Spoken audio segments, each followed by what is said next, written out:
Bueno, muy buenos días a todos. Muchas gracias por estar aquí, especialmente, como decía Verónica, la presidenta, a los valientes que a primera hora de la mañana estáis aquí después del Beers and Politics y el post-Beers and Politics. Muchísimas gracias por la invitación a COP. Un placer, como siempre, formar parte de este equipazo y del que vendrá. Y bueno, ahí estamos todos pasándolo muy bien desde 2008. No tenía yo conciencia de que había pasado tanto tiempo, pero bueno, a vuestro lado ha pasado volando.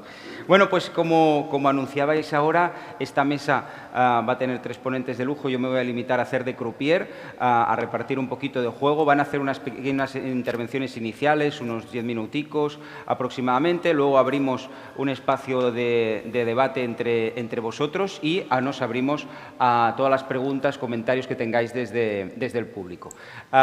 Como anunciábamos también, la mesa se llama Comunicación Política y Participación en la Era del Big Data. Y si os parece, vamos a empezar por Jordi Cañas, luego seguiremos por Noelia y acabaremos con Iván con estas primeras intervenciones de situación. También como nos introducían ahora, es decir, es obvio que las nuevas tecnologías son una oportunidad para hacer llegar el mensaje, para transmitirlo, para conectar con nuevos públicos. No tenemos demasiado de aquello de los luditas. ¿Os acordáis los luditas, de aquellos personajes que allá en el siglo XIX tenían miedo de las máquinas y decían que las máquinas nos iban a llevar a un estadio que no queríamos? Dice Iván, bueno, ya veremos. Bueno, ahora lo comentaremos. Igual sí que hay algo de ludismo aún en este sentido, pero ¿por qué no intentar encontrar la oportunidad de ello? Cuando me propusieron moderar esta mesa y conducir este debate, me vino a la cabeza de todas maneras una primera imagen. Supongo que todos tiramos un poco de películas y de series que tenemos ahí referenciadas. Aquí tenemos algunos compañeros como Granados, como Diana, con los que pudimos escribir un libro que nos lo pasamos pipa, que se llamaba Política en serie, y en el que en uno de esos capítulos hablábamos también de cómo pues, muchos asesores de comunicación en grandes instituciones han acabado siendo guionistas de grandes series que luego vemos que parece que sean Star Trek, pero no necesariamente, tienen su punto de ficción como todo en la vida de la televisión, de las series, etcétera, pero basado en hechos reales, ¿no?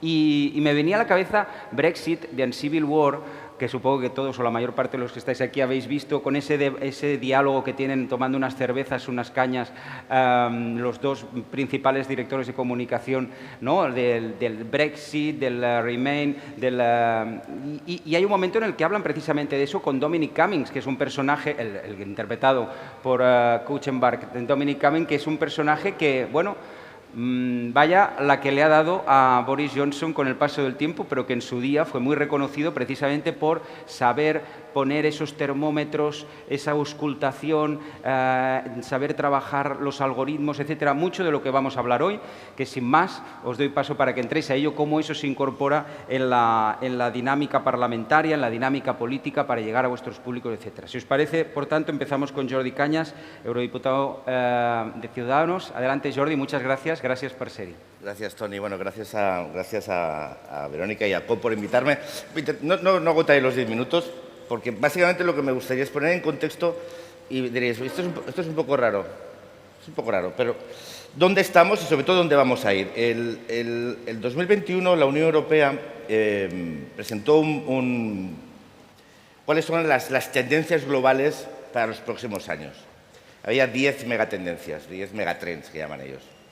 Bueno, 2 de ellas estaban directamente relacionadas con los datos, la gestión de datos, la inteligencia artificial, la supercomputación, la computación cuántica, porque en el fondo, y la hiperconectividad, en el fondo somos datos andantes, lo somos ahora, pero en el futuro, en los próximos 5 o 10 años, eso va a significar va a haber un cambio tan brutal que tenemos que prepararnos, y en parte lo que estamos haciendo a nivel legislativo en el Parlamento Europeo, tanto la gestión actual y futura con la DSA y la DMA, la Digital Service Act y la Digital Market Act, con las reflexiones sobre inteligencia artificial, lo que hablaremos después también de los medios de comunicación, la ley de medios de comunicación, las apuestas industriales en desarrollo tecnológico cuántico, de gestión de datos en nube. O sea, todo eso en el fondo es cómo nos vamos a preparar como ciudadanos para que nuestros datos, porque somos datos,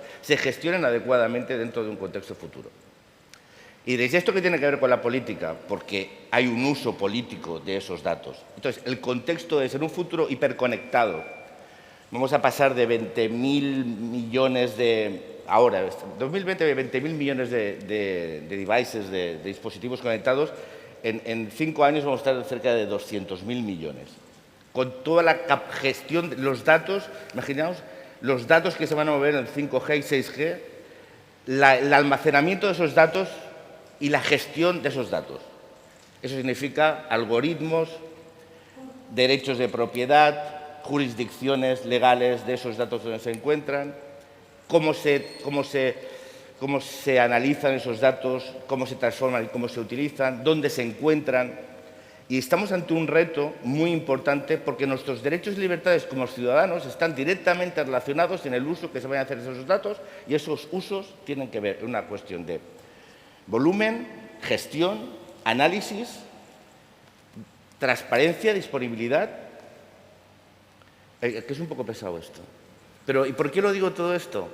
Lo digo porque ahora mismo, cuando pensamos en cómo analizamos la realidad, de cómo la comunicación política tiene información acerca del comportamiento, los patrones de comportamiento de los ciudadanos a nivel político, o la decodificación de sus comportamientos económicos, culturales, de consumo, patrones de consumo y su decodificación política, lo estamos analizando en un contexto que va a verse multiplicado por N en muy poco tiempo, con lo cual vamos a ofrecer mucha más información, va a haber muchos más riesgos en su gestión, en su uso, y tenemos que regularlo. Eso es lo que hacemos desde el Parlamento Europeo, es lo que intentamos hacer. Yo creo que siempre andaremos un poco por detrás de donde estamos, pero que es clave, porque cuando tengamos toda esa información, el uso que se le pueda hacer político del mismo es tremendamente peligroso.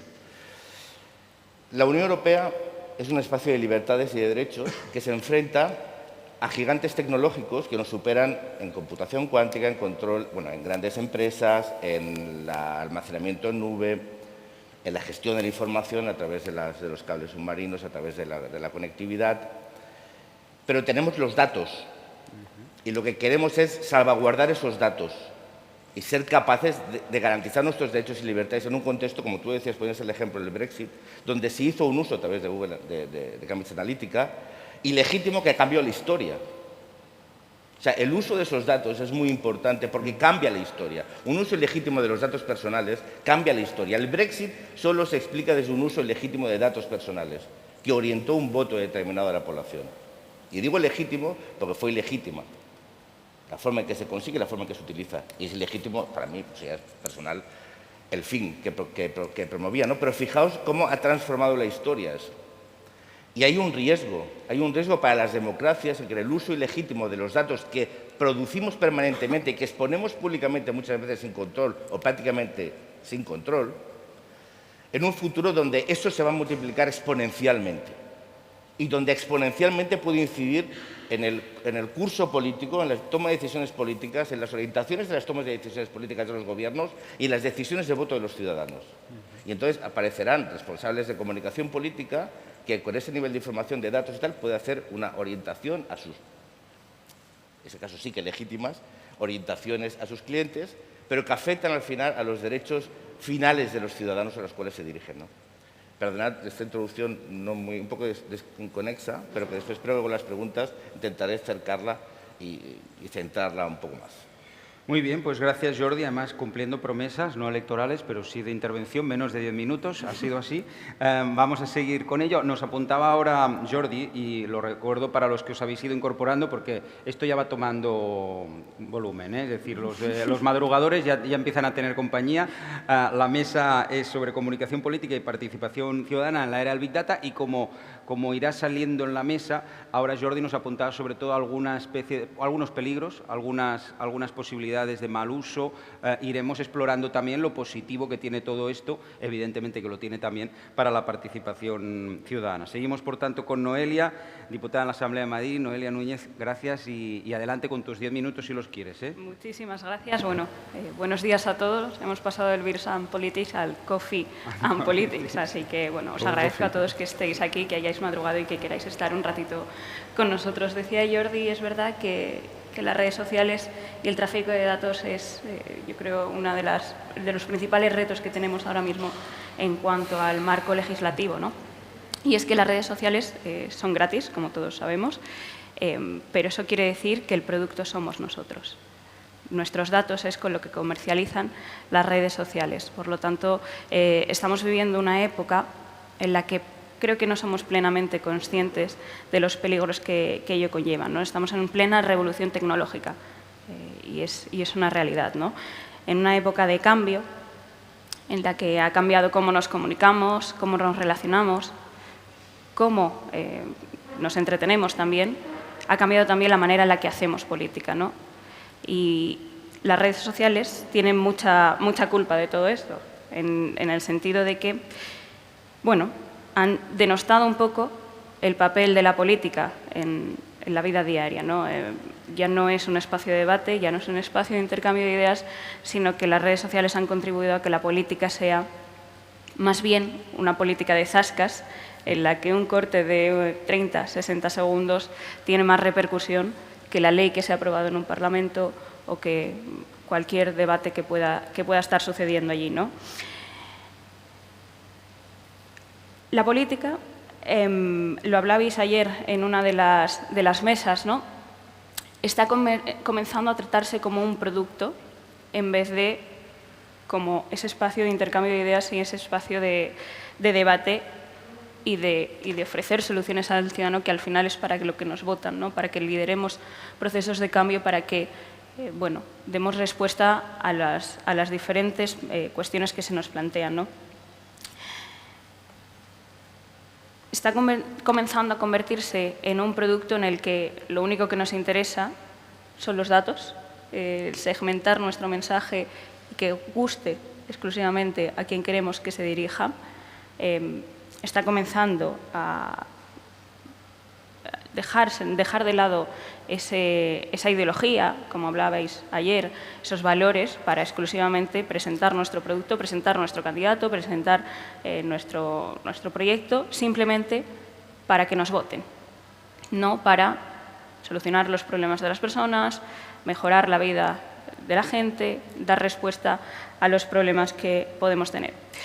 Y otro de los problemas que están haciendo que las redes sociales, la política y las redes sociales, es la polarización, que es uno de los temas también que estamos viviendo actualmente, ¿no? La polarización, las redes sociales, fruto de los algoritmos también, contribuye a que se generen esas cámaras de eco, donde al final solo escuchamos lo que queremos leer, solo vemos lo que queremos ver y no se produce ese intercambio de ideas o ese espacio de debate que debería existir también, ¿no? Y otro de los... Bueno, esto no es un problema como tal, pero sí que otro de los factores que ha hecho que la política cambie radicalmente por las redes sociales es la repercusión que tiene ahora mismo la política. Hace 20 años nadie sabía qué pasaba en el Congreso de los Diputados. Sabían que había un debate en el Congreso de los Diputados, pero no ocupaba horas y horas en la televisión, no tenía la repercusión que tenía en redes sociales, no se magnificaba todo como está pasando ahora mismo, ¿no? Eso está bien porque conocemos lo que pasa en nuestras instituciones, pero también contribuye a uno de los factores que está haciendo también es que acabemos un poco como ciudadanos, ¿no? Cansados de esa sobrepolitización de la vida diaria, ¿no? Y eso es uno de los riesgos, la sobrepolitización. Ahora mismo uno de los principales problemas que tienen los españoles es la política propiamente dicha. Es uno de los principales problemas, junto al paro, junto a la salud, la sanidad derivado de la pandemia, pues la política también está posicionada como uno de los problemas de los españoles. Y yo creo que es fruto de esa repercusión que tiene actualmente la política. Y eso genera también rechazo. Y es a uno de los riesgos a los que tenemos que enfrentarnos y uno de los principales retos que tenemos también como políticos, ¿no? El rechazo que genera la propia política en la vida diaria. Lo vemos cuando hay un proceso electoral, la altísima abstención que hay cada vez que se convocan unas elecciones, en una época globalizada, en una época en la que las instituciones están cerca de los ciudadanos, cuando se le da voz a los ciudadanos, la respuesta que obtenemos es muy baja para las facilidades que hay, ¿no? Y eso es fruto, pues, de esa sobrepolitización. ¿Estamos en un punto de no retorno para conseguir esa participación ciudadana? Yo creo que no. Tenemos, yo creo, la herramienta más poderosa, todos, en cuanto a participación ciudadana, que es esto, un móvil. Para conseguir que la gente participe, para conseguir que la gente se implique en la vida política y en la vida diaria, esta es, yo creo, la herramienta del futuro y por donde va a pasar la política, ¿no? Yo siempre creo que los cambios se producen del nivel más bajo, por supuesto, para arriba, ¿no? Se suele decir la casa por los cimientos hasta llegar al tejado. Yo creo que la política municipal tiene la clave para cambiar cómo percibimos la participación ciudadana o cómo cambiar esa participación ciudadana para conseguir la implicación de nuestros vecinos, de la gente, en la toma de decisiones, ¿no? Por ejemplo, tenemos un reto enorme en cuanto a, bueno, conseguir que la gente decida implicarse cuando se les realiza consultas, por ejemplo, con los presupuestos participativos, que es una de las figuras que ahora mismo está más de moda, ¿no?, en cuanto a política, y la gente no responde en ese sentido, ¿no? Yo creo que, bueno, pues intentar movilizar, intentar dinamizar es uno de los principales retos, ¿no? Pero también, en cuanto a las redes sociales, hay que conseguir que la gente entienda que son partícipes de la vida política, ¿no? Ese canal de comunicación con los electores, con los vecinos, con los usuarios, es fundamental. Por lo tanto, esa es una de las partes más positivas en cuanto a las redes sociales. Tenemos el reto que ha dicho Jordi en cuanto a la regulación, hasta qué punto es lícito y es legal el tráfico de datos. Todos, cuando nos creamos una red social, el paso que pasamos todos sin leer es las condiciones de uso, ¿no? Yo creo que nadie para leerse los 18 folios, el PDF, todos aceptamos esas condiciones de uso y esa es la clave. Al final nosotros le estamos cediendo a Twitter, a Facebook, a Instagram, todo cuanto nosotros ponemos a disposición de esas redes sociales, ese producto que decía inicialmente, ¿no?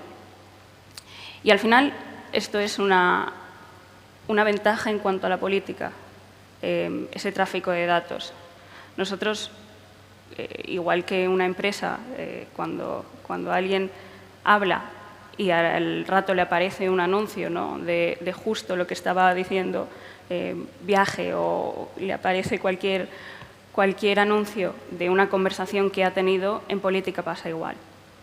En política ese tráfico de datos, ese uso de datos, también se utiliza para las campañas electorales, para segmentar el mensaje, para posicionar a un candidato y para, bueno, pues para intentar redirigir el posicionamiento de voto, ¿no? Yo creo que uno de los principales retos es la regulación y hasta qué punto es lícito el tráfico de datos para también hacer política, ¿no? Y otro de los retos que tenemos también, y que seguro Iván podrá explicar muchísimo mejor, es la inteligencia artificial. La inteligencia artificial, mal entendida, nos puede llevar a todo este tráfico, todo este mundo de las fake news, donde se utilicen pues vídeos que no son reales, donde se intente desprestigiar a un candidato utilizando la inteligencia artificial, creando, como ya ha pasado en otras campañas electorales, creando informaciones que no son reales, que no son ciertas, pues utilizando precisamente la inteligencia artificial, la edición de vídeo, para hacer creer al usuario de esas redes sociales que eso está pasando, que eso es real y que lo tienes que utilizar políticamente, ¿no? Por lo tanto, tenemos esos dos, yo creo, retos principales: la legitimidad de usar los datos en cuanto a nivel político y, sobre todo, hasta qué punto es ético el utilizar también la inteligencia artificial para el uso de la política, ¿no? Y no me extiendo más, que yo sí que me he pasado un poquito más que Jordi. No, clavadísimo los 10 minutos. Muchas gracias, Noelia.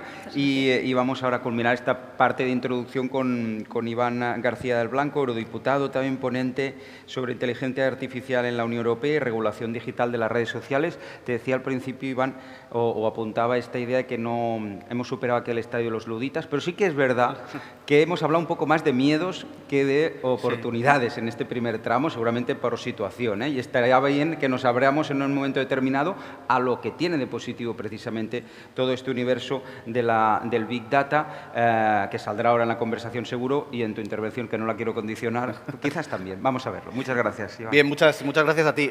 Pensaba que no hay luditas ahora hay neoluditas, pero en cualquier caso detrás está el mismo espíritu impulsor. También estaba pensando que esto de Coffee and Politics, que se vea lo del coffee, si es posible, porque de momento tenemos water and politics. Bueno, en fin, primero, lo siento mucho, Verónica. Primero, desde luego, Verónica, muchísimas gracias por la invitación. Es un auténtico placer y además estoy fenomenalmente acompañado y no es una forma de hablar.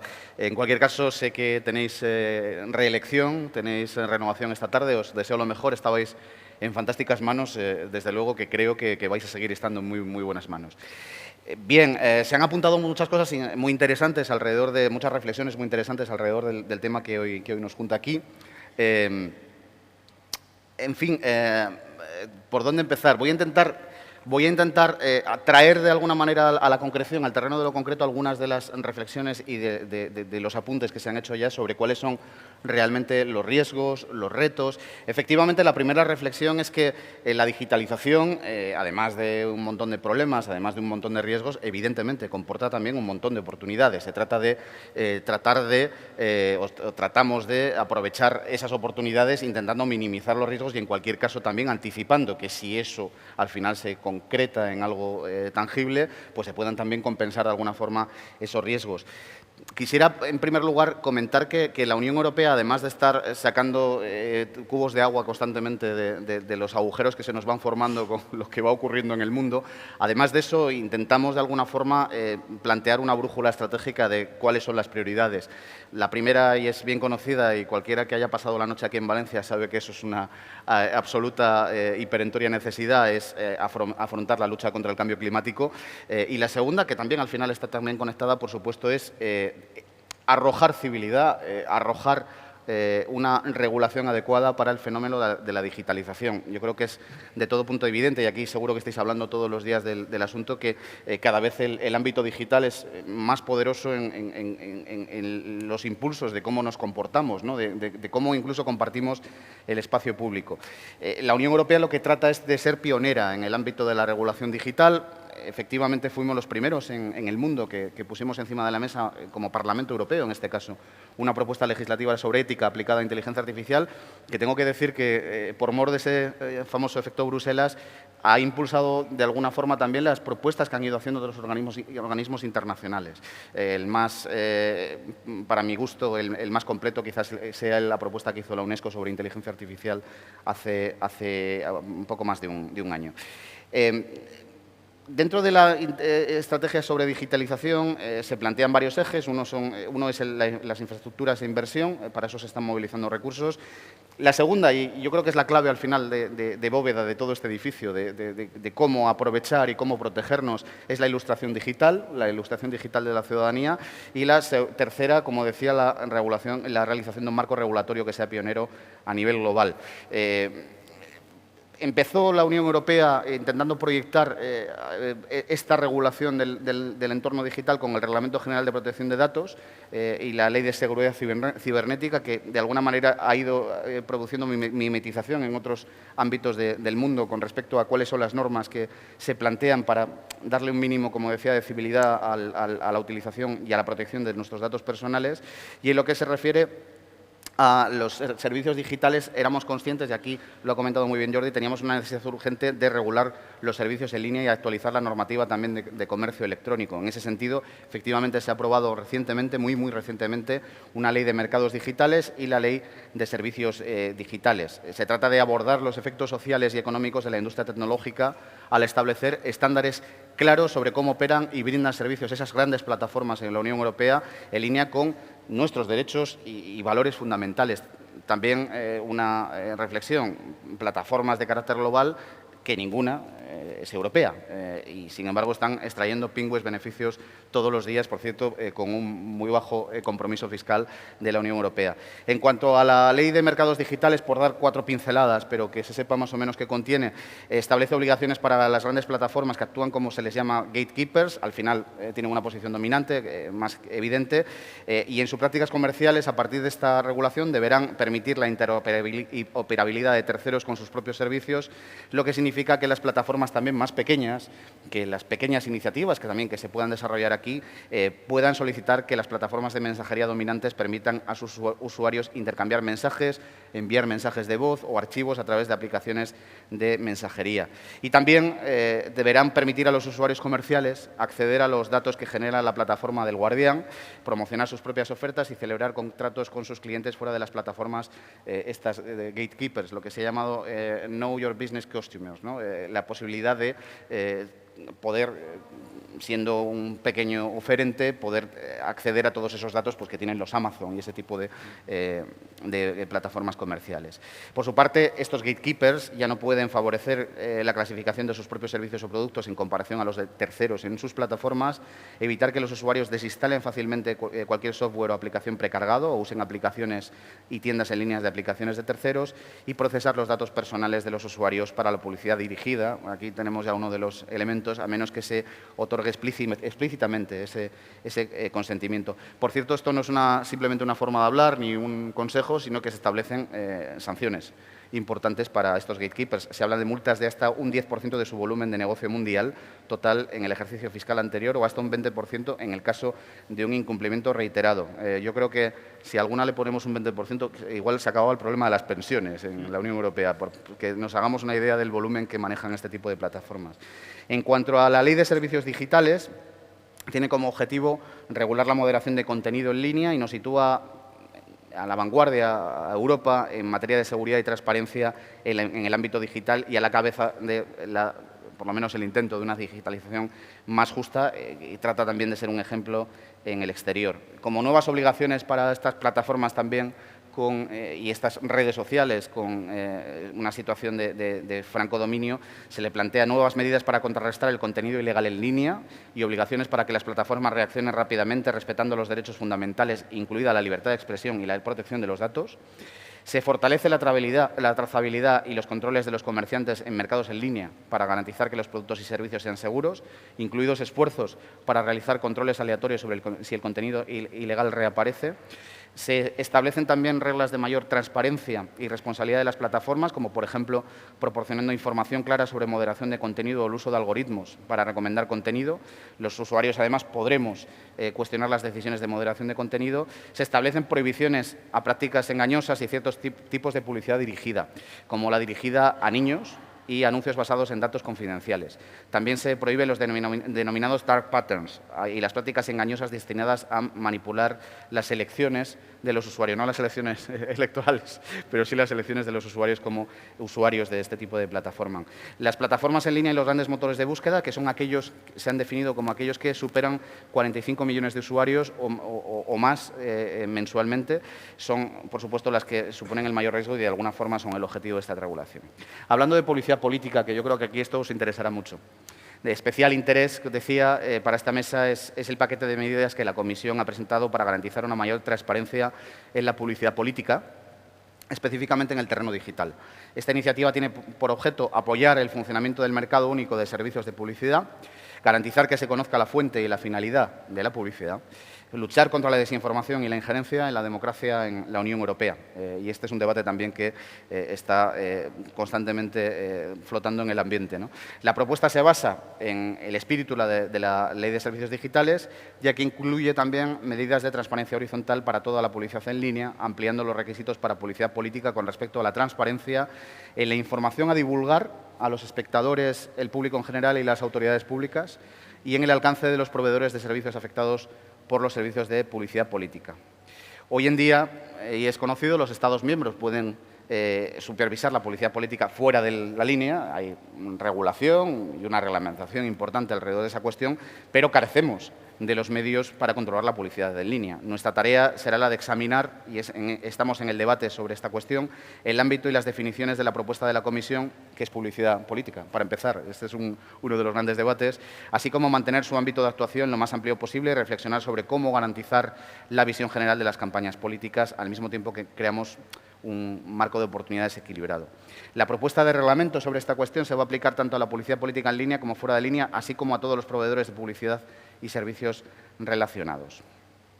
Hablando de otra cuestión, otra normativa importante que viene ya, no conocemos todavía su contenido, estamos de alguna manera al albur de las reflexiones que van haciendo públicamente los miembros de la Comisión. Hablamos de la Ley Europea de Libertad de Medios, la Media Freedom Act. La adopción de esta ley está prevista para el tercer trimestre de este año, o sea, ya. Se basará en la revisión de la Directiva de Servicios de Medios Audiovisuales, que establece reglas para la independencia de los reguladores de los medios, promueve la transparencia de la propiedad de los medios y reconoce que las decisiones editoriales deben estar libres de interferencias. Aquí tenemos un debate subyacente que es qué es un medio de comunicación, lo de siempre, ¿no? La iniciativa se centrará en la eliminación de barreras para el establecimiento y operación de servicios de medios y tendrá como objetivo establecer un marco común para promover el mercado interno en el sector de los medios con miras a salvaguardar la libertad y el pluralismo de los medios en este mercado. Esta revisión deberá desarrollarse en coherencia con los esfuerzos de la Unión para promover la participación democrática, luchar contra la desinformación y apoyar la libertad y el pluralismo de los medios de comunicación. Esto, por cierto, va a obligar con toda seguridad a que se establezcan efectivamente, donde no los haya, reguladores a nivel nacional como mínimo. A nivel autonómico aquí hay alguno, pero todavía no tenemos un gran regulador a nivel nacional que lo necesitaremos. Bueno, está un regulador más amplio encargado, pero vamos a necesitar seguro un regulador de medios. La Ley Europea de Libertad de Medios también irá de la mano de acciones relacionadas con viabilidad, resiliencia y transformación digital del sector de medios, llevadas a cabo en el marco del Plan de Acción de Medios Audiovisuales.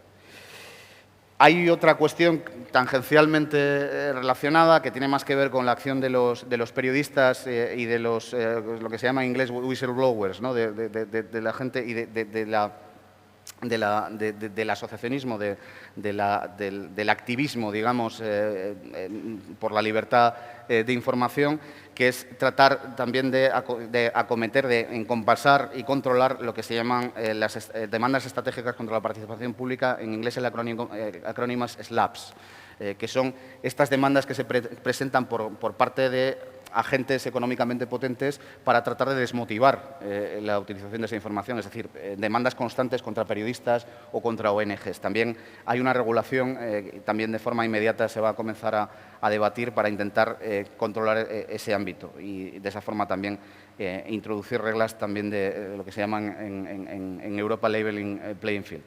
Hablando de la ilustración digital, este es uno de los capítulos que está presente en prácticamente todas las normas de carácter regulatorio en el ámbito digital. Y desde mi punto de vista este es el más importante, mucho más que reformar códigos penales, mucho más que establecer organismos de regulación, mucho más que todo eso es trasladar de alguna forma a la población general, teniendo en cuenta la brecha que existen desde muchos puntos de vista. Brecha de género sigue existiendo en esta cuestión, en la digitalización, pero hay una brecha importantísima también por formación y una por edad más que evidente. Como digo, yo creo que lo más importante y nuestra tarea más importante como reguladores medios públicos es trasladar a las personas cómo funcionan este tipo de redes digitales, cómo funciona el mundo digital, pero no solo eso, sino las implicaciones desde el punto de vista holístico que tiene esta transformación. Es decir, efectivamente, aquí estamos hablando de ello, cómo afecta este funcionamiento de las redes a nuestra propia calidad democrática, cómo afecta a nuestros comportamientos, también qué derechos se tienen derivado de ello. Y a modo de conclusión, estamos creo, desde el Parlamento Europeo, logrando avances significativos en lo que respecta al establecimiento de una base sólida para que la transición digital llegue a buen puerto y, sin embargo, también somos conscientes de que cualquier desarrollo que apunte a la aceleración de la inversión en digitalización e inteligencia artificial debe garantizar que estas tecnologías funcionen para las personas, lo que se llama una aproximación humanocéntrica de la digitalización, que sean una fuerza para el bien de la sociedad, para un bien colectivo y que estén comprometidas con la mejora de la vida de los ciudadanos a lo largo del ciclo de la vida de estas tecnologías. Intentamos generar un ecosistema próspero. Una última reflexión, y termino ya, me habré excedido muchísimo de mi tiempo. Casi es una reflexión como legislador y Jordi la compartirá conmigo.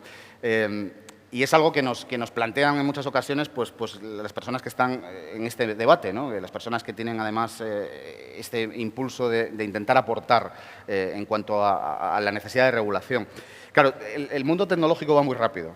Esto es una tautología, va muy rápido, los avances cada vez son más impresionantes y más rápidos y eso plantea un reto para un regulador inmenso.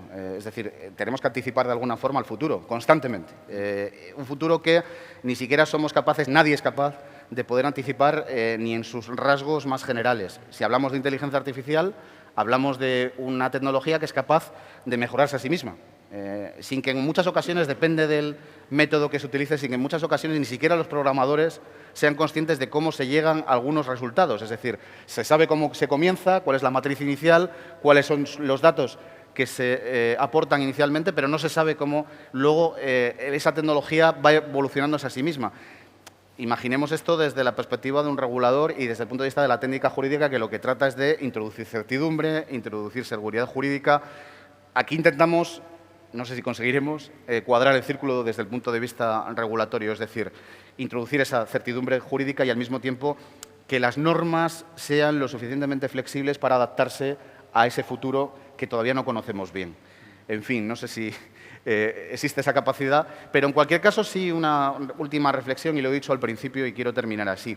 Desde luego que llegamos, como digo, tarde a un montón de cuestiones, que la realidad nos está superando constantemente. Antes hacía Jordi una referencia a los datos que a través del desarrollo del 5G y el 6G van a estar a disposición de todo el mundo. Intentamos, sobre todo, que estén a disposición de los propios usuarios y de quienes los generan.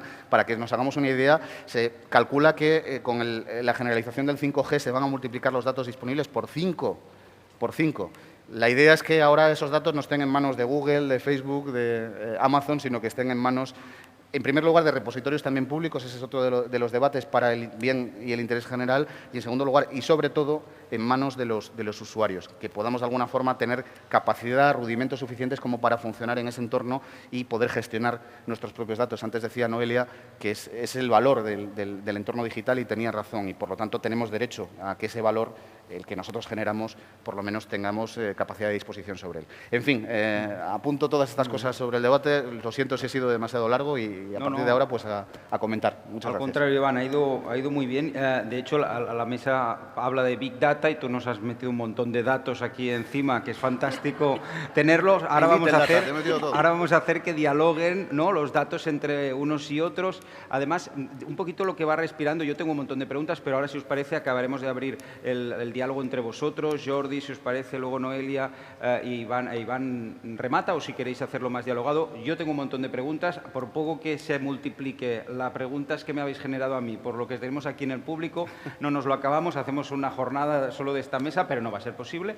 En todo caso, sí que me empieza a revolotear una idea sobre la cabeza, que es ese concepto de que quizás no es tanto el problema los datos como, y eso me lo ha inspirado la introductora del acto, quién le pone el cascabel al gato, ¿no?, en cierta manera, es decir, poco a poco cómo vamos a intentar poder regular, es algo que ha salido en las tres intervenciones, ¿no?, la regulación, que no solo de actores políticos, por lo que habéis apuntado, sino de actores que van más allá de la política, pero que evidentemente tienen incidencia en nuestra vida y también, por tanto, ¿por qué no?, por nuestro comportamiento político y de participación ciudadana. Jordi, si te parece, recoges el guante donde lo han dejado los compañeros. Sí, no, entiendo que es un tostón esto, campeonato, pero ¿sabéis lo que pasa? Es que lo importante generalmente no es divertido.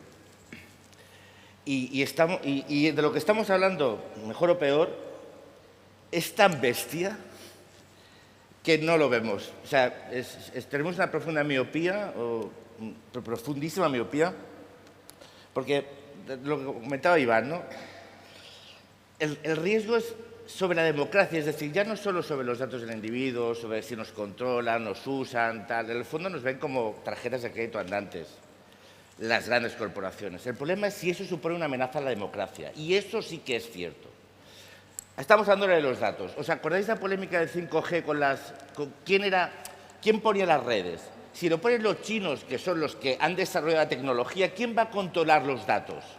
¿Dónde se almacenan los datos? ¿Quién los gestiona? ¿Con qué algoritmos? Y todo eso afecta a nuestras libertades, porque cuando los chinos cierran, cortan y ahí no pasa nada. No hay bueno, habrá fake news para las que ellos quieran. Es decir, nosotros somos democracias abiertas y nos enfrentamos a competidores globales que compiten con nosotros geopolíticamente y, por lo tanto, nuestras decisiones políticas, nosotros como legisladores y decisores políticos, pero vosotros y todos como ciudadanos, nos estamos enfrentando a competidores globales geopolíticos, energéticos, que esto sí que es más del día a día, no los conceptos, que van a utilizar toda esta información y todos estos datos de una forma peligrosa si no somos capaces de controlarlo, hacerle frente y gestionarlo adecuadamente. Y en el fondo de todo esto lo que se oculta es una amenaza muy seria a nuestro modelo de democracias participativas y a nuestras democracias liberales. Y eso sí que es relevante. Porque quien controla la información va a controlar el futuro. Perdonadme la digresión. Decía, habéis empezado con una cosa muy afortunada, bueno, no sé, muy afortunada, con De Gaulle, ¿no? De Gaulle decía, la política es demasiado importante para dejarla en manos de los políticos. Bueno, él era un general. Yo siempre digo, cuidado con esto, ¿eh? Cuidado con esto. Los datos son demasiado importantes como para no prestarles atención y dejarlos en manos de los chinos y de los americanos, ¿verdad? Porque los europeos tenemos que tener esa capacidad de soberanía digital. Y eso es un poco el concepto que flota en todas estas medidas tostonas de qué es el DSA, qué es el DMA, qué es el no sé qué. Todo eso, en el fondo, es garantizar una soberanía digital para ser soberanos democráticamente hablando. Porque uno no es libre si es dependiente de terceros. Lo estamos viendo a nivel energético con Rusia. No podemos ser soberanos si somos dependientes tecnológicamente con los chips. No podemos ser soberanos si somos dependientes en los algoritmos, si no somos independientes en la gestión de los datos, en el almacenamiento de los datos, en el control de esos datos. Y eso va de democracia. Este es el drama. Que esto, que estamos metidos en un debate interesantísimo, tostonazo, a nivel legislativo, pero que en el fondo estamos construyendo el armazón en el cual vamos a intentar sostener la democracia y los derechos y libertades de los ciudadanos. En China, el control de la información de los ciudadanos es total y absoluto. Va a ser muy difícil hacer cambios, avanzando hacia procesos democráticos, en un país cuyo gobierno autoritario controla toda la información de los ciudadanos. Y nos enfrentamos a eso. Cuando hablamos de deepfakes, cuando hablamos de fake news, no son fake news, tienen una intención. La injerencia rusa en procesos democráticos y la injerencia de terceros actores en procesos democráticos que ha existido en el Brexit, pero también en Cataluña, por ejemplo. Eso no es fake. Se utiliza la mentira. Y como decía, yo tengo una frase que siempre tengo apuntada, porque siempre se me olvida porque tengo la memoria muy mala, de Jean-François Revel, que decía, la mentira es la primera fuerza que mueve el mundo. Y la mentira, controlada por aquellos que son enemigos de la democracia, es una amenaza para nuestras libertades. Y la política, los reguladores y los gobiernos tienen la obligación de proteger a los ciudadanos y sus libertades y sus derechos.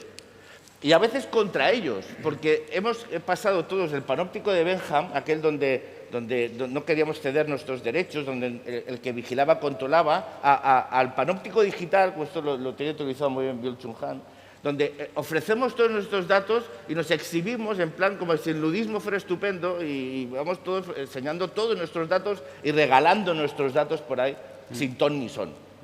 Y entonces tiene que venir el gobierno y decir, los reguladores, decir, esto no puede ser.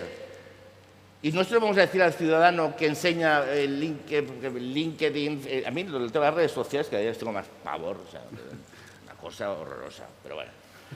Pero como al final hablando de datos, y me puede parecer mejor o peor, pero como hablamos de datos, cuando los ciudadanos libremente ofrecen sus datos sin control, los reguladores tienen que intentar evitar que esa exposición de datos gratuita y sea controlable, porque si no acabará afectando a sus derechos y libertades al final. Y para acabar, esto va de eso, ¿eh? Esto es un tema muy serio. Vamos a un nivel de exposición de nuestros datos abrumador. No sabemos dónde nos estamos metiendo. Hablamos de inteligencia artificial. Cuando llegue la singularidad vamos a flipar todos. O sea, eso, nos estamos metiendo en un mundo. ¿Quién toma las decisiones? ¿Con qué algoritmos decisorios se utilizan? ¿Cómo se gestiona esa multiplicidad de datos exponencial que vamos a ofrecer? Y lo que hacemos para tostón de muchos en el Parlamento Europeo y para ningún interés. Mira, yo estaba ponente en la DSA, de Digital Services Act. Yo creo que es una de las más importantes de esta legislatura y probablemente una de las más importantes en el futuro. ¿Sabéis cuántos periodistas me preguntaron sobre la DSA? Y yo les voy a hacer una pregunta. ¿Quién había oído hablar de la DSA? Por favor, que levante la mano.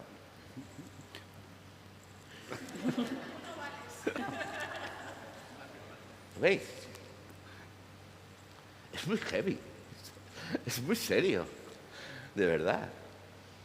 O sea, la regulación de los mercados digitales, de las relaciones digitales de los ciudadanos, las plataformas, los proveedores, los games, y no habéis oído hablar. Si algo que hacemos permanentemente, lo estáis haciendo ahora muchos ahora con el móvil. Y no habéis oído hablar de la ley que busca regular eso. Es alucinante.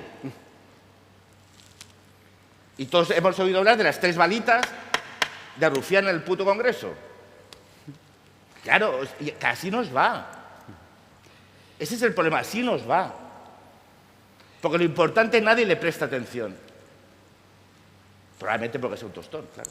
En todo caso, es verdad que suerte que el debate es aburrido, Jordi. Cuando te toque uno divertido, no sé cómo va a ser tu intervención. Yo me lo estaba pasando muy bien. ¿Es así en el Parlamento Europeo, Iván? No, le iba a decir a Jordi lo primero que tiene más mérito encontrar la frase en esta libreta que recordarla. Sí, totalmente. Porque no lo veis desde aquí. Desde ahí no lo veis, pero es alucinante. Pero lo ha encontrado. Lo ha encontrado, por eso digo que te vale más recordarla. O sea, bueno, en fin. Sí. Iván, yo tengo una desviación muy probablemente, porque a mí sí me resulta muy interesante el debate. También es verdad que, claro, tenemos toda la información, la obligación también, por supuesto, y en muchas ocasiones es verdad que el escalofrío, ¿no? Cuando nos acercamos a esta realidad, que es una realidad que no es de futuro, porque muchas veces a mí algún encuentro que he tenido con algún medio de comunicación se me pregunta, bueno, ¿y en el futuro? Digo, bueno, el futuro nadie sabe cómo va a ser, pero es el presente, es decir, lo estamos viviendo hoy en día. Jordi hacía referencia a China, ¿no? China es capaz ya hoy el otro día leía, ¿no?, un informe que decía que ya tenían una herramienta, se la voy a recomendar a los líderes orgánicos de los partidos de aquí, me voy a hacer millonario. Tenía una herramienta para medir el nivel de confianza que tienen los cuadros políticos del Partido Comunista. A raíz del análisis de las emociones en los actos electorales o en las conversaciones. Bueno, sí, hace mucho tiempo. Yo creo que estamos ya en Black Mirror. Yo lo descubrí hace poco, pero yo creo que hace ya mucho tiempo que estamos en Black Mirror. Yo creo que, en fin, otro ejemplo, el social scoring, esto ya se está utilizando, es decir, que técnicamente es posible clasificarnos a todos los ciudadanos con reglas, a partir de unas determinadas reglas de puntuaje ciudadano, que por cierto hay un capítulo de Black Mirror que habla de algo así. En fin, esto técnicamente ya es posible y se dice que en Hong Kong ya se estaba utilizando, ¿no?, por parte del gobierno chino.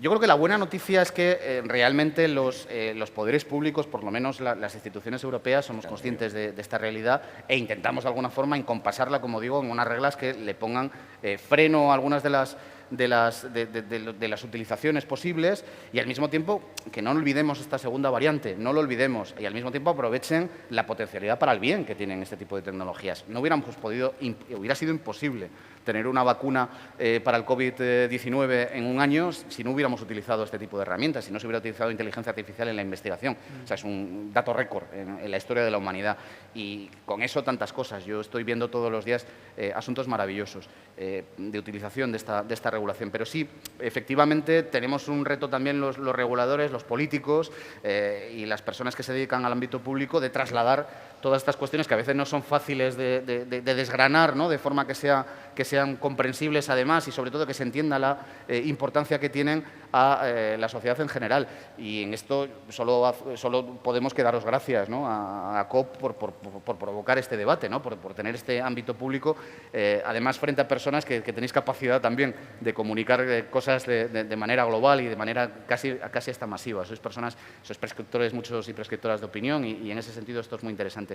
Una última reflexión a raíz, afuera de lo que estaba comentando Jordi sobre el tema de la soberanía. Efectivamente, el concepto es soberanía digital. A mí me hace mucha gracia cuando en los textos de la Comisión pone queremos recuperar nuestra soberanía digital, como si la hubiéramos tenido en algún momento. Yo esto se lo comentaba a Verstager la primera vez que la vi, ¿no? Digo, en fin, digo, no sabía que la habíamos tenido, digo, a ver cuándo la hemos perdido. Pero bueno, se trata en general. Y yo creo que la realidad, a partir sobre todo de la crisis del COVID-19 y después, por supuesto, con la llegada de la guerra de Ucrania, nos ha puesto dramáticamente ante la necesidad de reformular muchas cosas. Debemos ser más autónomos, más soberanos desde el punto de vista digital, por supuesto, pero lo tenemos que ser en tantas cosas. Tenemos que ser más soberanos y autónomos en el ámbito, por ejemplo, de las políticas públicas de sanidad y el de tener determinados equipamientos. Jordi hablaba del tema de los chips en digitalización, que es vital. Tenemos que ser más soberanos y ahora estamos enfrentando esa realidad desde el punto de vista energético y tenemos que serlo también desde el punto de vista de la alimentación, ¿no? de los recursos alimentarios. Y de esta suerte y esta reflexión, que yo creo que es a la que están llegando otras regiones del mundo, al final va a devenir una conclusión, que es que vamos a ir a un modelo de globalización, porque yo no creo que mañana deje de existir el comercio y la interoperabilidad entre las regiones del mundo, pero un modelo de globalización mucho más difuso, con cierto margen de autonomía entre grandes regiones del mundo. Y esta es una gran conclusión que quiero poner encima de la mesa. Creo que esto no tendría sentido, ni tenemos ninguna capacidad de poder afrontar este modelo de mundo de manera autónoma los Estados-nación de la Unión Europea. La única forma realmente de pintar algo en el mundo y de tener capacidad de equilibrar la partida frente a esos grandes poderes globales, China, Estados Unidos, la India, pensemos un país que tiene más de 1.000 millones de habitantes y lo tendrá todavía muchísimos más que China incluso en el propio tiempo. La única forma que tenemos es siendo cada vez o estando cada vez más integrados y siendo cada vez más una voz en el mundo los europeos y las europeas. Muy bien, pasamos a la otra miembro del equipo libreta de la mesa. Iván y yo somos del iPad y tú Cañas de la libreta. Adelante, Noelia. Sí, la verdad que hemos pintado una situación bastante dramática, ¿no?, en cuanto a la realidad, pero yo creo que una de las posibles soluciones es sobre todo la información al usuario. El usuario tiene que conocer que no simplemente cuando usa una red social, cuando utiliza cualquier dispositivo electrónico, no simplemente, por ejemplo, una red social en Twitter, no simplemente está poniendo un tuit o no simplemente en Instagram está subiendo una foto de lo bien que se lo está pasando, ¿no?, sino que está contando su vida, sino que está diciendo dónde está, en algunas ocasiones dónde trabaja, qué es lo que consume, qué es lo que le gusta, qué es lo que come. Es decir, está traficando precisamente con sus datos, ¿no? Y habrá corporaciones, entidades, administraciones, gobiernos que lo utilicen de una manera positiva, pero también que lo utilicen de una manera negativa, ¿no? Y yo creo que uno de los principales retos que tenemos, que en este caso la Unión Europea tiene, es sobre todo que los usuarios sean conscientes de que ellos se están posicionando en cuanto a los datos. Ellos se están dejando ver al mundo, y no solo de una manera inocente, sino que se están dejando ver al mundo a través de TikTok, por ejemplo, que lo pueden utilizar gobiernos extranjeros y que puede incluso poner en riesgo la seguridad nacional, ¿no? El problema es que esto es una cuestión global y las soluciones no pueden ser locales o concretas, ¿no? No simplemente la regulación debe ser a nivel europeo, que seguramente hagamos una regulación mucho más garantista, sino que las redes sociales son un problema globalizado y la regulación que puede haber en Estados Unidos o la de China ya es totalmente distinta. Entonces, como el problema es globalizado, la solución debe serlo así también. Eso es uno de los principales retos que tenemos, el intentar tener una respuesta, una regulación global, donde la ética, donde los valores, donde la protección del usuario, la protección de los datos, sea común en todos los países y que no haya países excesivamente garantistas o protectores con respecto a los datos de los individuos y otros países donde los datos no tengan ningún tipo de protección y sean utilizados por parte de los distintos gobiernos, ¿no? Pero sí que es cierto eso, que no todo es malo, ni todo es una situación dramática en la que nos enfrentamos, ¿no?, ahora mismo con las redes sociales, sino que en las manos correctas y con la normativa correcta, desde luego que estamos en uno de los mejores puntos en cuanto a nivel tecnológico, ¿no? Decía Iván que la tecnología es presente, ¿no? Yo creo que ya, y lo has apuntado bien en tu primera intervención, ya en tecnología todo es pasado, porque avanza a un ritmo voraz, a un ritmo vertiginoso, ¿no? Por eso la respuesta es muy complicada muchas veces, ¿no? Lo que ahora mismo, la regulación que ahora mismo puede estar encima de la mesa, mañana puede ser ya o puede quedar totalmente obsoleta, ¿no? Por lo tanto, sí que es cierto que hay que adaptarse a un ritmo pues, al que avanza la tecnología, ¿no? Pero que no todo es excesivamente malo, sino que en las manos correctas y con la regulación correcta puede hacer mucho bien. Y una pregunta, a raíz de lo que comentaba ahora Noelia sobre la ética, sobre los valores, también sobre la participación que comentáis ahora. Una pregunta que me viene a la cabeza, que es la siguiente, es decir, a la tecnología la utilizamos en nuestro día a día ya para casi todo, es decir, y mucho pasa por ahí. Yo recuerdo, ahora esto va a quedar muy vintage, pero con que además en el vídeo inicial hablamos de 2008, yo recuerdo cuando a mí me daba miedo hacer pagos en Internet, a través de Internet y poner ahí mi número de cuenta, etc. Debería seguir dándote Sí. miedo. Exacto. Entonces, yo creo que es verdad que esos miedos los hemos ido superando, pero, por ejemplo, no sé, Iván o Jordi o Noelia, pero hay uno que no hemos superado, que es el voto por correo, el voto electrónico, perdón, el voto electrónico, ¿no? Es decir, estamos hablando de participación. Participamos de mil y una maneras, lo hacemos a través de los programas de televisión con esos mensajes que enviamos, a través del móvil con los debates intensos en redes sociales, quizás ya no tanto, decía Jordi, hay un punto de cansancio, ¿no? Quizás que también después de ese pico que tuvimos, pues ahora estamos en un cierto valle, pero bueno, la pregunta es, ¿por qué no? ¿Es por esos miedos que estamos apuntando en cierta manera durante toda esta conversación que está sobrevolándonos? Hacemos casi todo a través de pantallas, compartimos mucho de nuestra identidad, de nuestra intimidad, de nuestros datos, pero ¿hay miedo a que se utilice ese dato del voto o por qué? ¿Por qué no nos atrevemos con eso? ¿No hay suficiente regulación? ¿No hay suficientes garantías a pesar de todo? Yo ¿qué quieres que te diga? Voy con esto. Es verdad. Yo soy un clásico. Yo es que creo que las cosas cuando funcionan, ¿para qué las vas a cambiar? Pero Es tienes decir, móvil. No, es una cosa. El voto electrónico no es votar desde el móvil. El voto electrónico es cuando tú vas a un colegio electoral, el procedimiento de voto es electrónico, que es una cosa muy diferente. No es que estoy en mi casa, si tumbo la Bartola, voy a votar. El voto, no, eso no. En algún club de Bueno, fútbol que se ha sí, no, hecho, pero hay veces ¿no? que gente... a ver, si Clubes se- de fútbol se sí, ha pero hecho, estamos hablando de igual nos llegará. los procesos democráticos, yo los que he asistido incluso como observador electoral, los procesos de voto el voto electrónico es simplemente una sustitución del procedimiento, digamos, de papeleta ordinaria por un voto en pantalla. Generalmente en países donde, si ves las papeletas de voto, si las nuestras te parecen grandes, son sábanas con caras para que la gente identifique, porque a veces hay problemas de falta de analfabetismo. Es decir, hay procesos de voto electrónico perfectamente que garantizan la transparencia y la corrección del voto. Yo, sinceramente, en el caso español, que además es un proceso participativo parte de los ciudadanos, o sea, yo creo que el voto es algo más que el recuento del voto. El voto es el proceso democrático, es eso, es un proceso democrático que concluye el día de la votación, donde en nuestro país participan los ciudadanos de una forma muy activa y donde la legitimidad del proceso viene en buena parte determinada por la participación de los ciudadanos en el proceso de recuento. Entonces, yo sinceramente, hay cosas que dices, pero ¿por qué hay que innovar? Todo que sea digital no es mejor. Y rápido, más rápido que el proceso electoral español. Y barato. Y si se va la luz no pasa nada. Bueno, Claro, es decir, y funciona. ¿Que se podría intentar implementar? Sí, ¿por qué no? Pero yo digo, es que es un poco bobo. No sé, cuando algo funciona, ¿por qué hay que cambiarlo? El sistema electoral español es un modelo global. Entonces, ¿qué ganamos con eso? ¿Hacernos más moderniquis?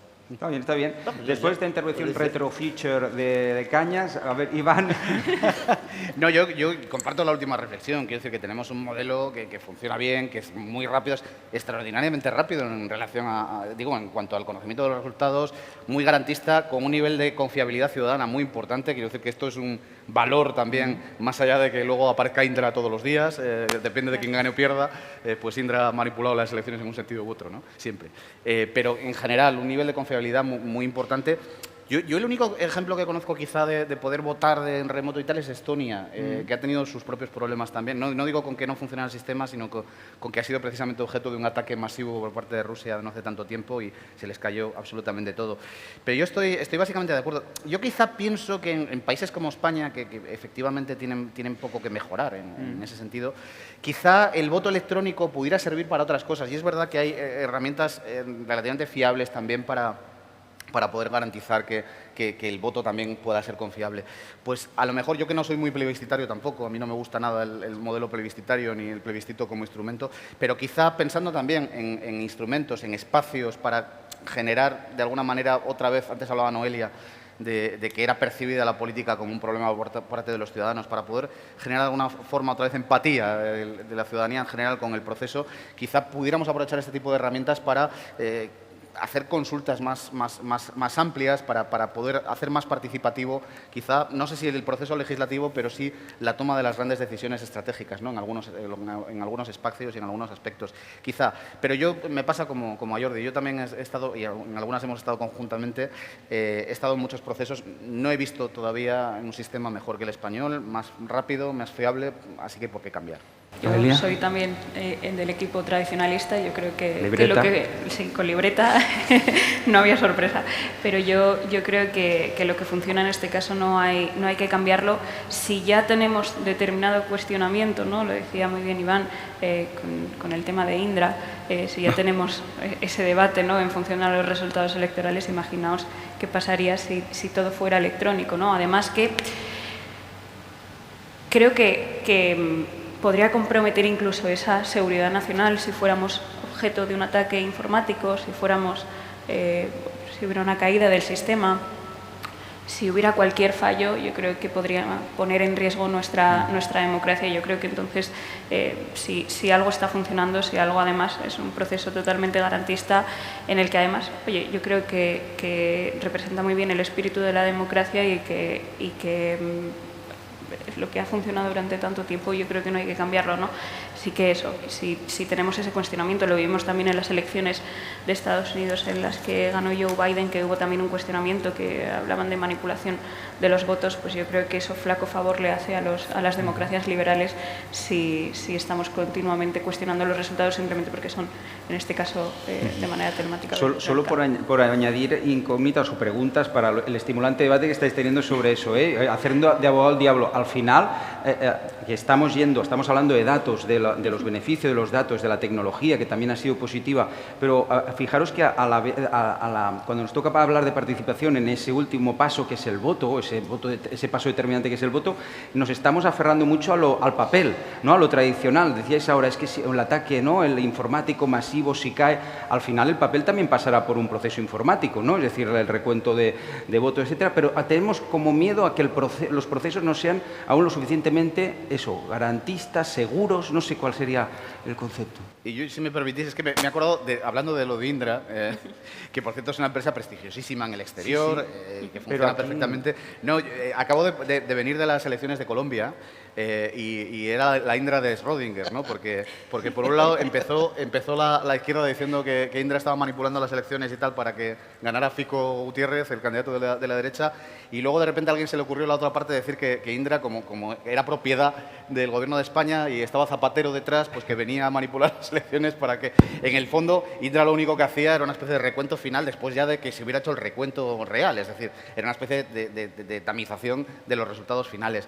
Hombre, yo creo que la virtud que tiene el proceso físico es que es perfectamente, o que el procedimiento general es perfectamente revisable. Es decir, que aunque falle todo, aunque haya un ataque informático, al final tenemos la capacidad de físicamente recontar esas papeletas. Es decir, que es la garantía final. Y claro, cuando estamos al final dirimiendo cuestiones tan vitales, capitales en una democracia, como quién gobierna, en un sentido u otro, pues hombre, yo creo que todas las garantías son pocas, ¿no? Sí, otra cosa es el tema de participación democrática, es si se puede utilizar los procedimientos digitales, las interfaces digitales para una participación, una consulta. Pero en el caso del voto, yo es que creo que tenemos que... O sea, la democracia necesita espacios de encuentro. Hay un concepto desde la soledad digital. Imagínate votando desde casa. ¿Qué harían los interventores y los apoderados de los partidos entonces? ¿Cómo intentarían influir en el voto? Sería imposible. Entonces, yo creo que es un poco tópico decir lo de la fiesta democrática, pero es que es cierto. La democracia necesita tener un día que es el día del voto. Y el día del voto requiere de presencia, requiere de contacto, requiere de papel. Habláis de series. Yo creo que esta es muy interesante en el contexto de lo que estamos hablando, y quizás sea, de lo que yo voy a decir, lo más interesante fijo. Una serie que tenéis que ver sí o sí, Battlestar Galactica, que va un poco de esto. Están dando el mundo de los... ¿La conocéis alguno? ¿Quién? Sí. Bueno, es alucinante, es fantástica, porque lo único que sobrevive de la humanidad es Jordi, ¿cuál es la serie? Que no Battlestar Galactica. Lo único que sobrevive de la humanidad es una nave estelar analógica, porque combaten contra los Cylons, que son unos robots y tal, que se penetran en todos los sistemas informáticos a través de las redes. Entonces, lo único que sobreviven son las viejas naves analógicas. Bueno, eso tiene un punto, porque lo digital tiene una extrema vulnerabilidad. Es muy vulnerable. Y el proceso democrático requiere de confianza extrema. Y el nuestro lo tiene. A veces somos muy poco dados a reconocer lo que hacemos bien. Y en España tenemos unos procesos democráticos, yo diría, del mejor del mundo o de los mejores del mundo, sin duda. Generalmente, cuando se establecen mecanismos de votación digital, es en entornos donde eso no existía. Y justamente esos procesos digitales son más confiables. Esa es la diferencia. Que eso digital es más confiable. Yo creo que en el caso de España, en el caso de las votaciones para elegir a nuestros representantes públicos, generaría desconfianza. Y si algo necesita un proceso democrático es credibilidad y confianza. Para no abusar mucho más antes de pasar de las preguntas que yo tenía, antes de pasar la palabra al público y que preguntéis, que debatáis con los miembros de la mesa, solo una última reflexión que quería preguntar vuestra opinión a propósito de eso. Noelia hablaba al principio de la política de zascas, ¿no? Me ha recordado a ese libro de Christian Salmon, de la era del enfrentamiento, que te viene a decir, se revisita a sí mismo con aquel storytelling de 2008, precisamente, este libro es de 2020 aproximadamente, la era del enfrentamiento, en el que te dice, se revisita a sí mismo, ¿no? Dice, lo del storytelling, fantástico, pero ¿cómo vas a construir hoy en día relato si cada día, no es que sea lo de la campaña permanente, sino estamos en la era de la elección permanente, ¿no? Cada día como con el pie en la urna, ¿no? Y por tanto con esta idea de llevarlo al extremo, el marcar diferencias, el marcar propio perfil, el ataque al adversario. Entonces me venía aquí una duda, a propósito de un apunte que hacía Noelia, decía, los datos incentivan la polarización. Pero pregunta, ¿los datos no detectan o aconsejan también que la gente está cansada de tanta crispación? Es decir, datos, hablamos de datos, ¿no? Datos a utilizar contra el adversario o al servicio de una estrategia, pero los datos también nos detectan un cansancio ciudadano de esta manera de hacer política. No sé si eso influye también. Si me permites, es que ayer escuché una reflexión muy interesante en el acto este de por la noche, que es al que llegué, de la persona que estaba hablando, me parece que era el responsable de comunicación de la Generalitat, puede ser, sí, Joan Foguet.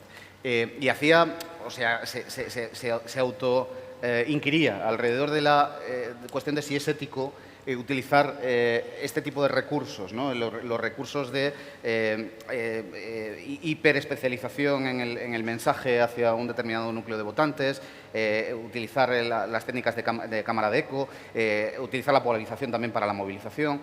Y él decía que, bueno, yo menos mal que llegas a esa conclusión, porque si no te tendría que dedicarse a otra cosa, que era muy ético, pero en cualquier caso sí que apuntaba una cosa que para mí es interesante y me parece la clave, es que decía, hombre, en tanto en cuanto estamos en un entorno en el que las redes sociales en las que funcionamos y las que llegan de manera masiva benefician ese tipo de comportamiento, es decir, que si yo intento colocar otro tipo de mensajes mucho más tamizados, responsables, no tienen esta repercusión que tienen este otro tipo de mensajes, pues bueno, me tengo que adaptar al medio. Hombre, yo creo que eso es verdad en parte y verdad en parte. Bueno, es verdad en parte, vamos a ponerlo así. Pero es cierto que lo principal es esa cuestión. Y cuando hablamos, por ejemplo, de la regulación del uso y funcionamiento de estas grandes redes de comunicación globales, también hablamos de que vamos a intentar controlar ese tipo de comportamientos. Es decir, que alguien no tiene por qué, no tiene el derecho de hacer negocio con nuestros datos y hacer negocio en nuestras democracias por mor de erosionarlas constantemente. Es decir, que a lo mejor tenemos que obligar de alguna forma o plantear ese tipo de redes que no beneficien ese tipo de comportamientos, no beneficien ese tipo de información, ese tipo de debates, sino antes bien otros.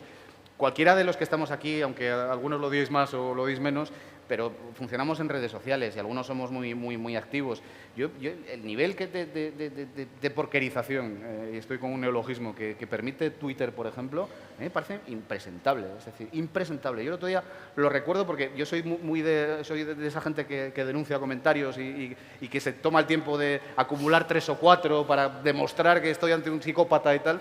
Y el otro día, de verdad, era un caso bueno, que le faltaba la pistola y salir a la calle, ¿no? Y además, Twitter ahora además ya te contesta siempre, ¿no? Que es casi peor. Y me decía, bueno, hemos estado analizando los comentarios. Digo, joder, ¿quién ha estado analizando los comentarios? Aníbal Lecter ha estado analizando los comentarios y le han parecido suaves. Porque es decir, que amenazas de muerte, vaya. En fin, con esto quiero decir, efectivamente, y esto además lo puso dramáticamente encima de la mesa Frances Haugen, la whistleblower esta que estaba en el órgano ejecutivo de Facebook. Es verdad que ellos son perfectamente conscientes de que están haciendo eso, son perfectamente conscientes de los efectos que tienen erosionadores en la convivencia y, sin embargo, no tienen ningún empacho en seguir utilizándolo porque están sacando muchos beneficios. Bueno, pues para eso está también la política y para eso están las instituciones y la regulación, y eso es lo que vamos a hacer. Yo le voy a pasar ahora la pelota a Jordi, pero con una previa. Ahora hablaba de Carles Fuguet ayer en el Beers and Politics, que hubo un momento en el que nos pasó un montón de lonas. ¿Os acordáis? Desde la lona esa de Estimem al Barça de Joan Laporta a unas cuantas más. Hubo una lona de la que se habló bastante en la última campaña madrileña, era esa que ponía traidor, fascista, amargada, parásito, rata. El Madrid de los insultos o el Madrid de la concordia, al 4 de mayo tú decides, lona de Ciudadanos. Que Ciudadanos ha sido una formación política que no ha orillado la polarización en muchos momentos, ha entrado en el debate en términos duros, pero en esta última campaña precisamente buscaba esa diferenciación pidiendo no sé si esta tregua, un tiempo muerto, un parar, y el resultado no fue óptimo desde un punto de vista electoral.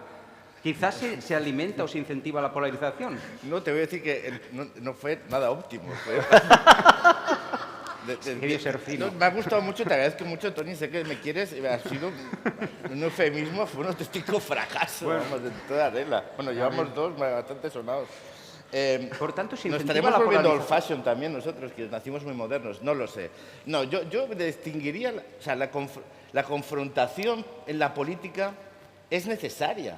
O sea, el rollo esto era neo-hippie No, perdona, la política es intensidad, es confrontación, pero es respeto, no tiene nada que ver eso.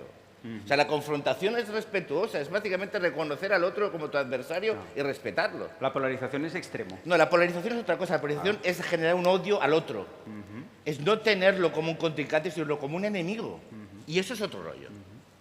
Y ese es el peligro, no la confrontación. Después hay análisis que confunden los términos. Algo no óptimo es un fracaso. La confrontación es respetuosa. Yo tengo a bien, siempre lo he dicho, yo he tenido siempre comportamientos muy duros políticos, pero una estupenda relación personal con mis adversarios políticos. cosa que no es incompatible. ¿En redes más duro, quizás, ha sido? ¿O te No, ha mira, a mí llevado- me decían, pero tú, ¿por qué quieres cuando dices Puigdemont, quiero que te detengan, te procesen y te condenen? Digo, es que es lo que quiero. Yo no miento. Si es que lo quiero. salido de ¿Por qué? dentro? Porque para mí dio un golpe de Estado, ya está. Es decir, le voy a decir, no, me gustaría que volvieses. Sí, pero para que te detengan, te procesen y te condenen.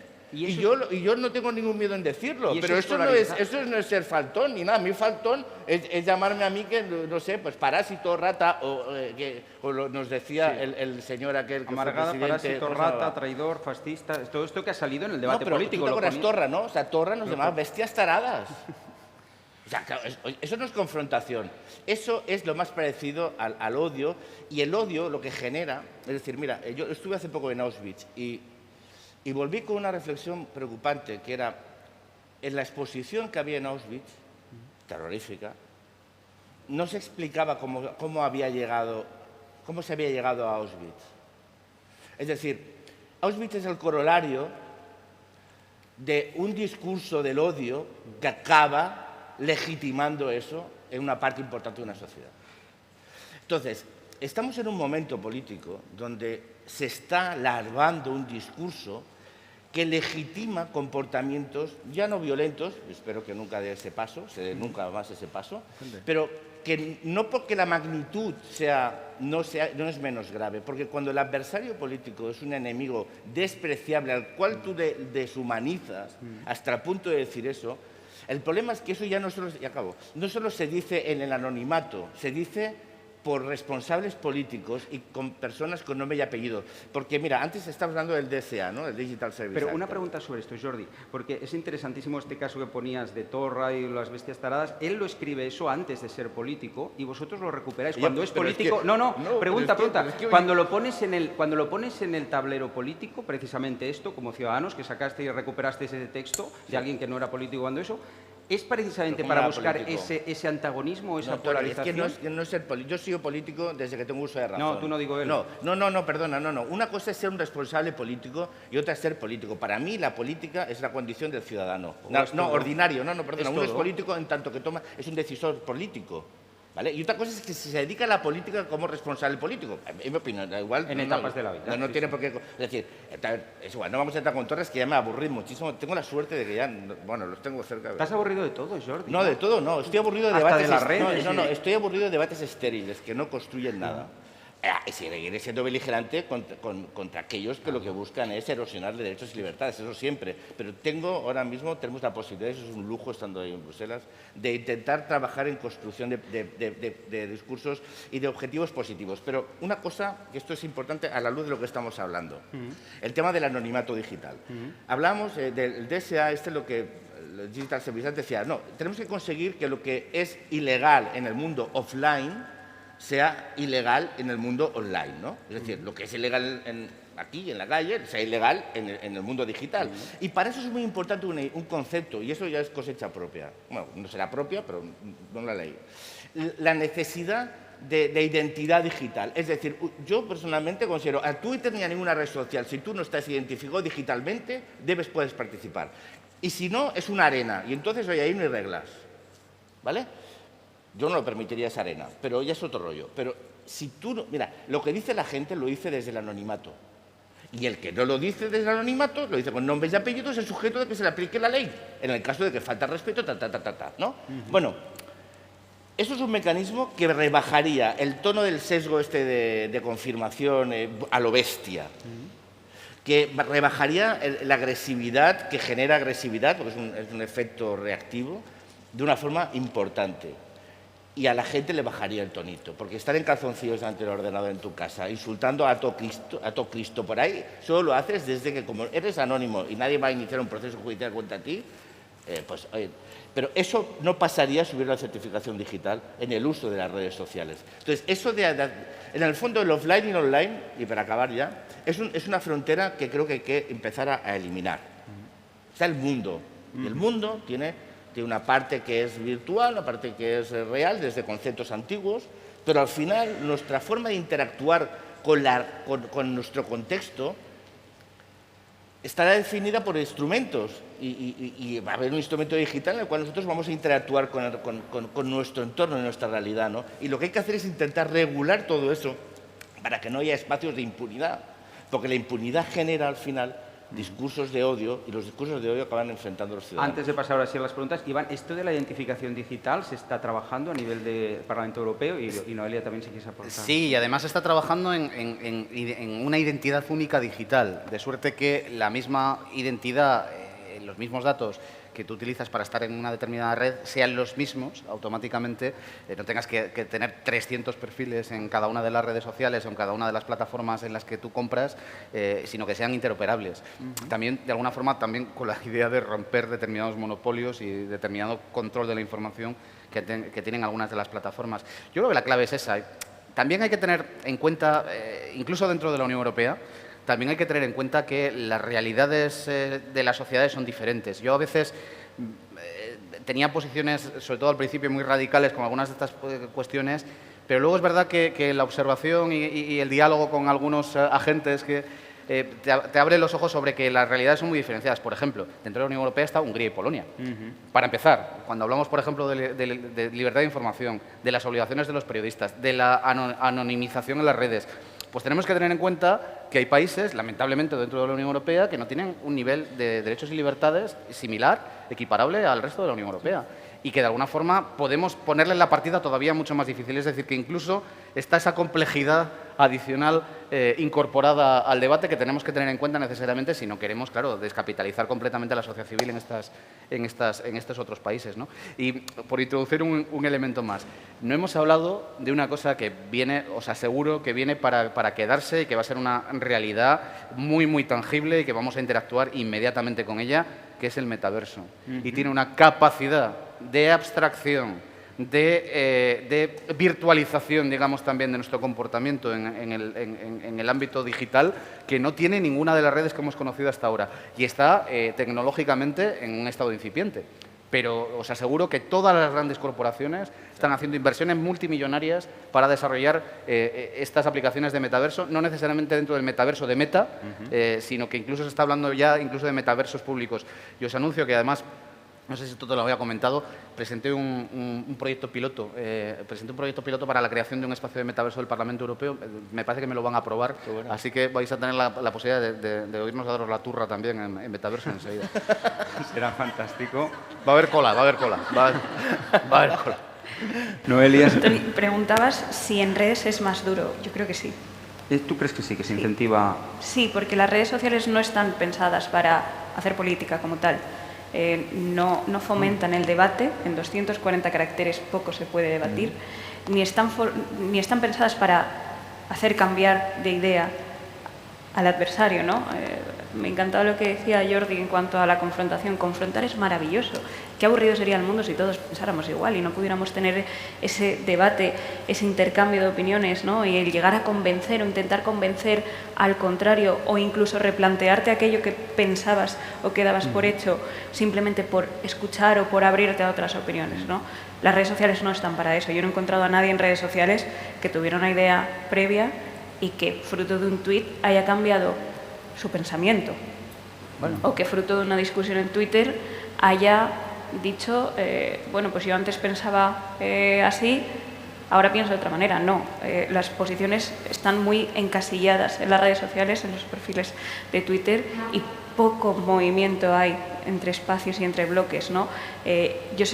Yo no soy muy consumidora de televisión, pero sí que vi en un programa en El Hormiguero, vi cómo ponían a usuarios de redes sociales frente a influencers. Y los comentarios que habían vertido en redes sociales sobre determinadas influencers, ¿no? Y cómo era muy curioso cómo cambiaba la gente cuando tenía alguien delante. Sí, había un meme muy divertido de dos perros ladrándose a través de una valla, ¿no? Y la valla se va retirando y ellos se van retirando con la valla y cuando se acaba se va cada uno por su lado. Era un poco eso, ¿no? Muchas de las cosas que se dicen en redes sociales, que a los políticos ya, o sea, si a los influencers les dicen X cosas, los políticos ni os cuento, porque si los influencers son poco humanos, los políticos ya no somos humanos para la mayoría de las personas, ¿no? ¿Nos dirían lo mismo o dirían lo mismo a las influencers o a cualquier persona? ¿La gente en redes sociales diría lo mismo si lo dijera a la cara? A mí me lo han dicho, o sea, yo... Yo te iba a decir que depende. Te puedo confirmar que sí. Es verdad que te lo puedes encontrar también por la calle. Fácil, además, no.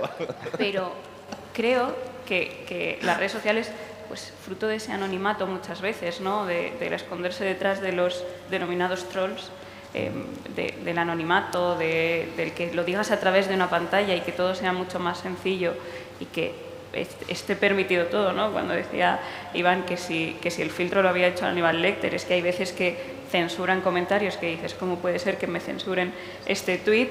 Y luego en otro en el que te llaman de todo menos bonita, como se suele decir, quede de manera impune, ¿no?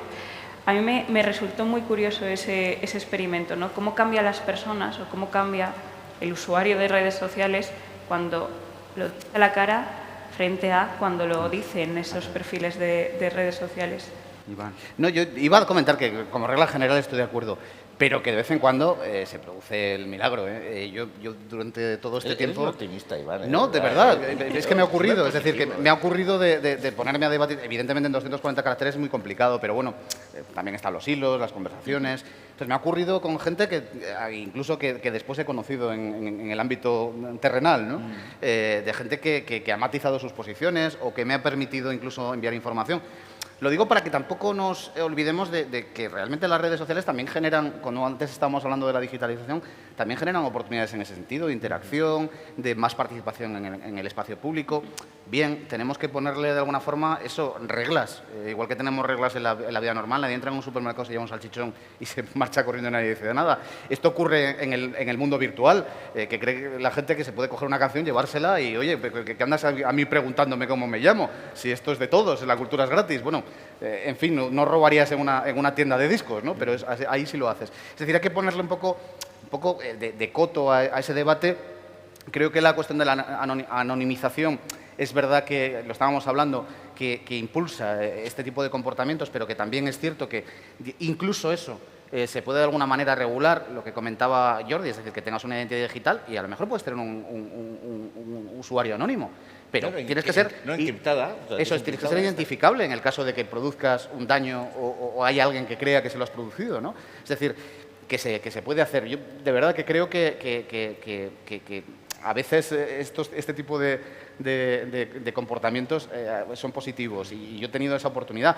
O vemos eso, gente que es influencer, no necesariamente en el ámbito de la farándula, pero también en terreno político, muy interesante. Yo, por ejemplo, me desayuno cada vez que puedo con el TikTok de Verónica y está muy bien. Y hace una reflexión durante unos pocos minutos de cuestiones de cierta complejidad y hay veces es verdad que es capaz de sintetizarlo de manera magistral. Esto te lo producen las redes y no te lo producen otro tipo de espacios, ¿no? Y está muy bien lo que apuntaba ahora Iván, que además hemos hablado de otra red que no es Twitter, es TikTok, por ejemplo, porque hay otras redes, ¿no? Instagram... Ahí bailamos todos. Y en Facebook y podríamos entrar en ello. Bueno, ahora yo creo que ahora sí, quizás podemos abrir ya turno de preguntas porque han salido un montón de... ¿Cómo decirlo?, de ideas, de conceptos, de provocaciones estimulantes, visiones contrapuestas. Vamos allá. Aquí tenemos ya una primera pregunta. Y luego ver. Si podéis decir vuestro nombre y luego la pregunta, ¿a quién la dirigís o si la dejáis en la mesa en general? No. A ver. Ahí está. Sí. Cada uno, si queréis levantar la mano, los que tengáis preguntas, yo os iré identificando y luego repartiremos.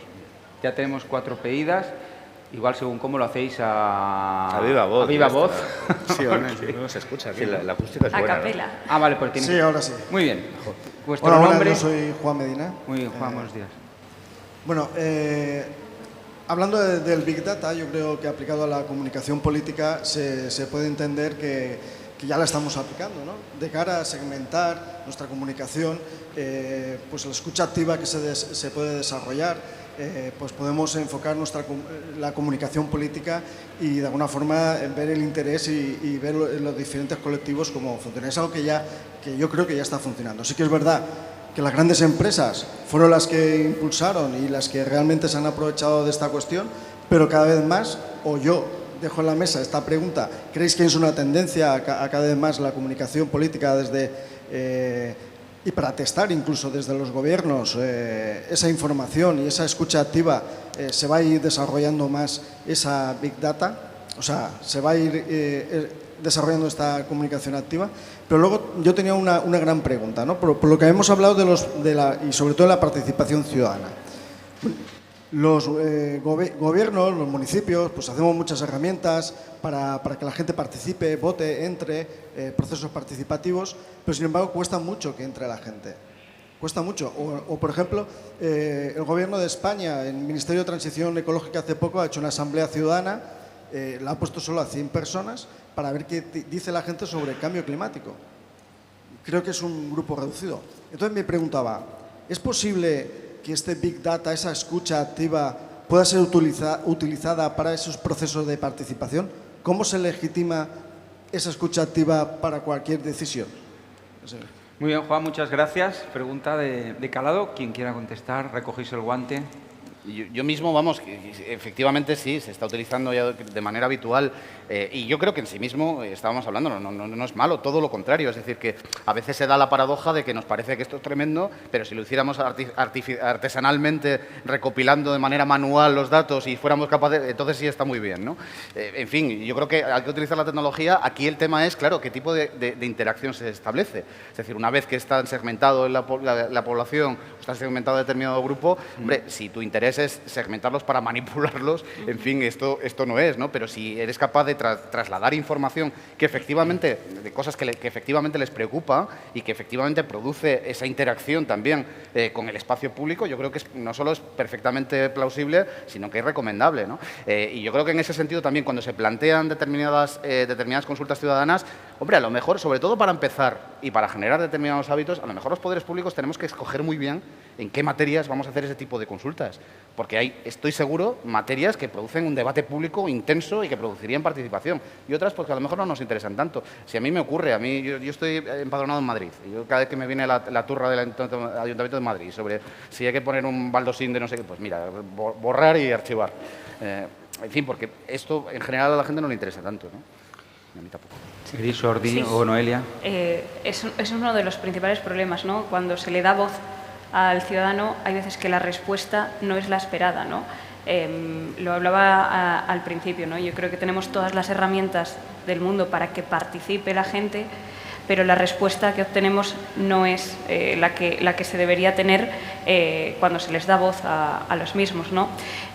La sobrepolitización, lo que hablaba antes, es uno de los principales culpables, y también lo que decía Iván, ¿no? Cuando se pregunta a la gente de todo el rato, al final acabas saturando y acabas produciendo el efecto contrario, ¿no? Yo creo que elegir los temas sobre los que preguntar puede ser una de las respuestas, y también cómo preguntar. Creo que pocas instituciones o incluso pocos partidos utilizan los dispositivos móviles como tal. Pocas aplicaciones hay con respecto a ayuntamientos, pocas aplicaciones hay con respecto a partidos políticos en los que se puede interactuar mucho más directamente con un usuario, ¿no? Es verdad que a través de las redes sociales, sobre todo a nivel partidos políticos, hay una interacción alta, pero a nivel administración pública con el ciudadano la interacción no es excesivamente alta. Y hemos cambiado totalmente la manera en la que nos relacionamos con la administración, ¿no? Yo creo que el abrirnos a otras vías de comunicación puede hacer también, o puede favorecer que haya más participación ciudadana. Bueno. ¿Jordi? Bueno, es que eso es un debate que yo creo que también tiene un punto de vista incluso político, casi de filosofía política, ¿no? Que es la democracia participativa, hasta qué punto los ciudadanos tienen que participar en los procesos deliberativos de decisión permanentemente. Bueno, son modelos, pero se instaló en un momento determinado esto de democracia participativa, ¿no? Más democracia era participar más. Bueno, sí, a lo mejor más democracia es más cultura democrática, es más rendimiento de cuentas, es más transparencia, ¿no? Es otras cosas que son más complicadas. Porque si no, a veces se utiliza esto como una legitimación de decisiones previas. No voy a abrir para hacer un parque, ¿no? que la gente vote. Y te vota de, no sé, 10.000 vecinos, 30. Los vecinos han decidido, perdona, los vecinos, ¿cuánto? 30 que han participado en la aplicación que has abierto que no es entero ni Cristo. Bueno, pues cuidado con esto. Yo siempre digo, el más democracia está bien, pero siempre es cómo. Y yo siempre digo, el virtuosismo, o sea, si yo me pongo ahora aquí a tocar el violín, os voy a romper a todos el tímpano, ¿no? Entonces vamos primero a tocar el violín, ¿no? Primero, vamos, que suene bien.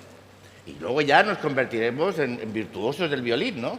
Bueno, yo creo que a nosotros nos falta en general, somos un país con una democracia todavía muy reciente en términos absolutos, que adolece de ciertos problemas estructurales y que yo creo que tenemos un problema de cultura democrática en general que hay que intentar corregir y avanzar.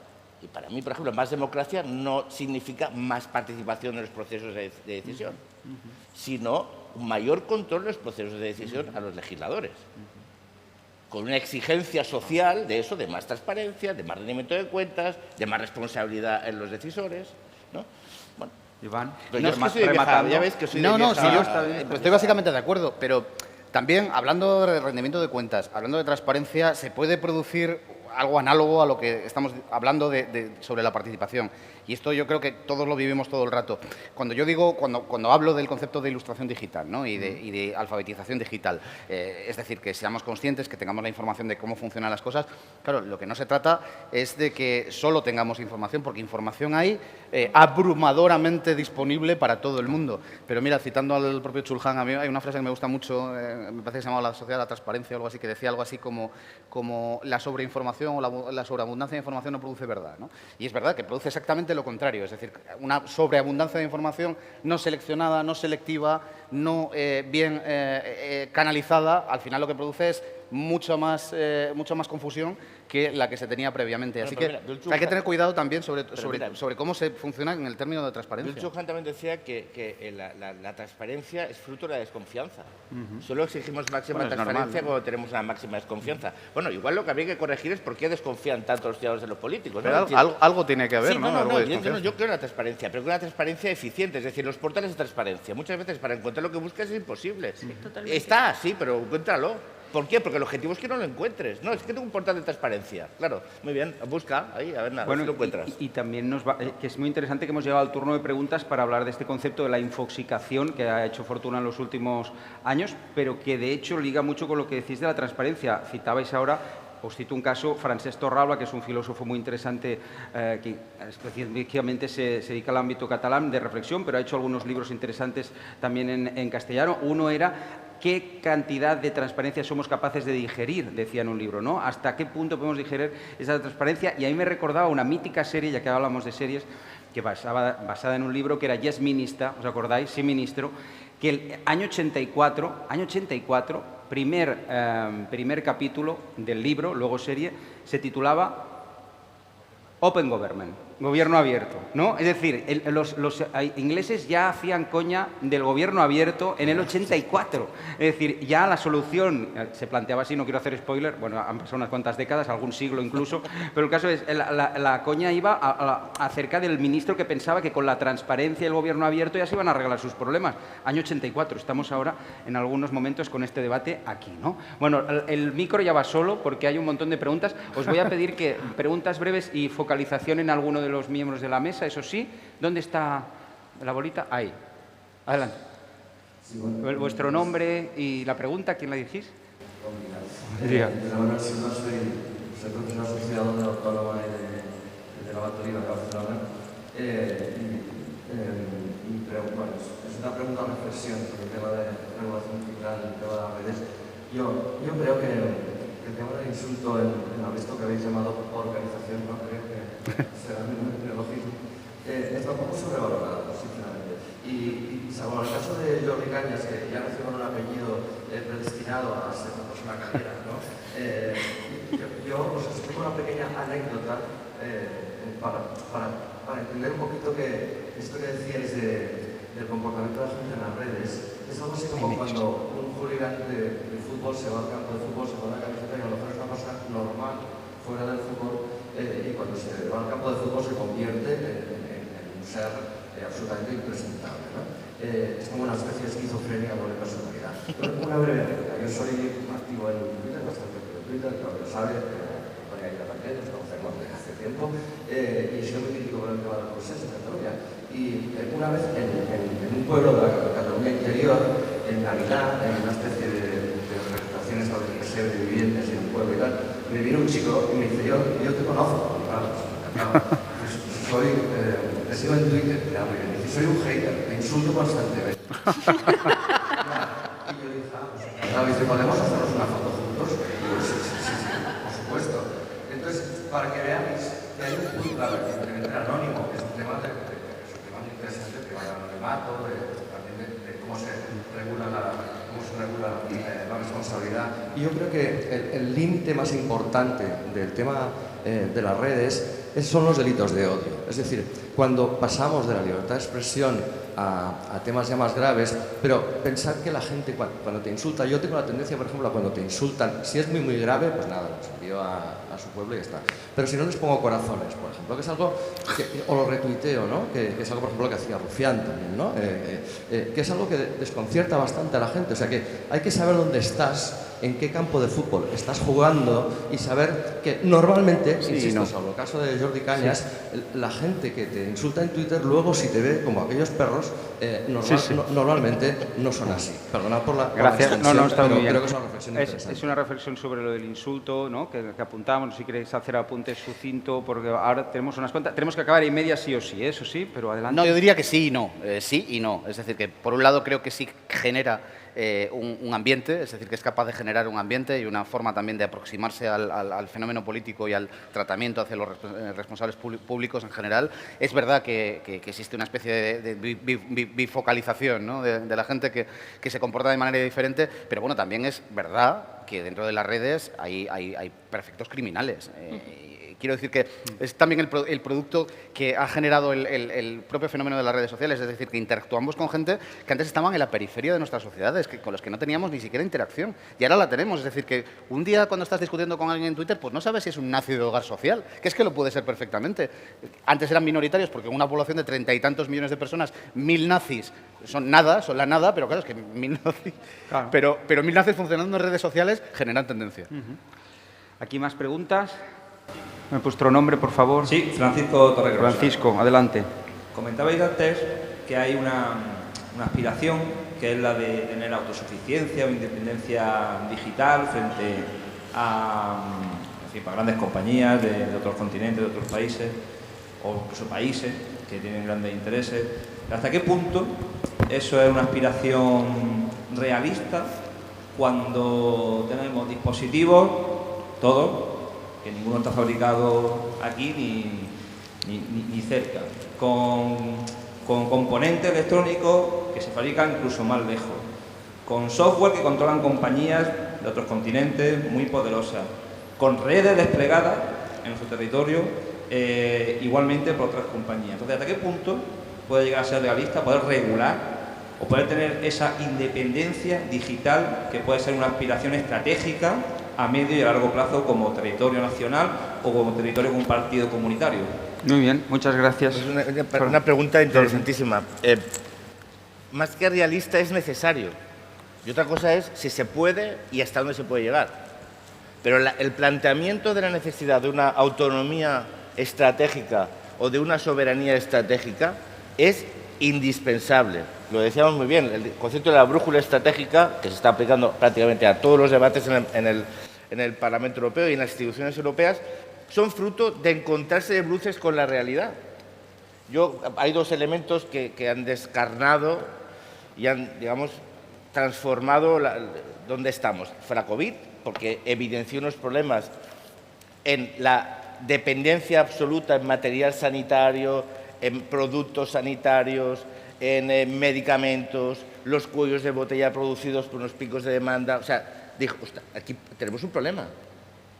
Sanitariamente no somos capaces de dar respuesta a una necesidad real porque no tenemos la capacidad de producir estos productos. Y después la guerra de Ucrania, con las derivadas no es la guerra de Ucrania. Yo a veces cuando hablamos, ¿estamos así por la guerra de Ucrania? No, ya había tensiones, por ejemplo, en los temas de los alimentos previos, tensiones en el suministro energético, pero la guerra de Ucrania lo ha multiplicado. Y hemos visto algo que ya se sabía, que Rusia es un actor que va a utilizar la energía de la forma geopolítica y Europa es dependiente energéticamente. Entonces, ahora ya globalmente Europa está en un proceso de reflexión de que tenemos que tener una autonomía estratégica, una soberanía estratégica en todo, también en el mundo digital. ¿La autonomía significa autarquía? No.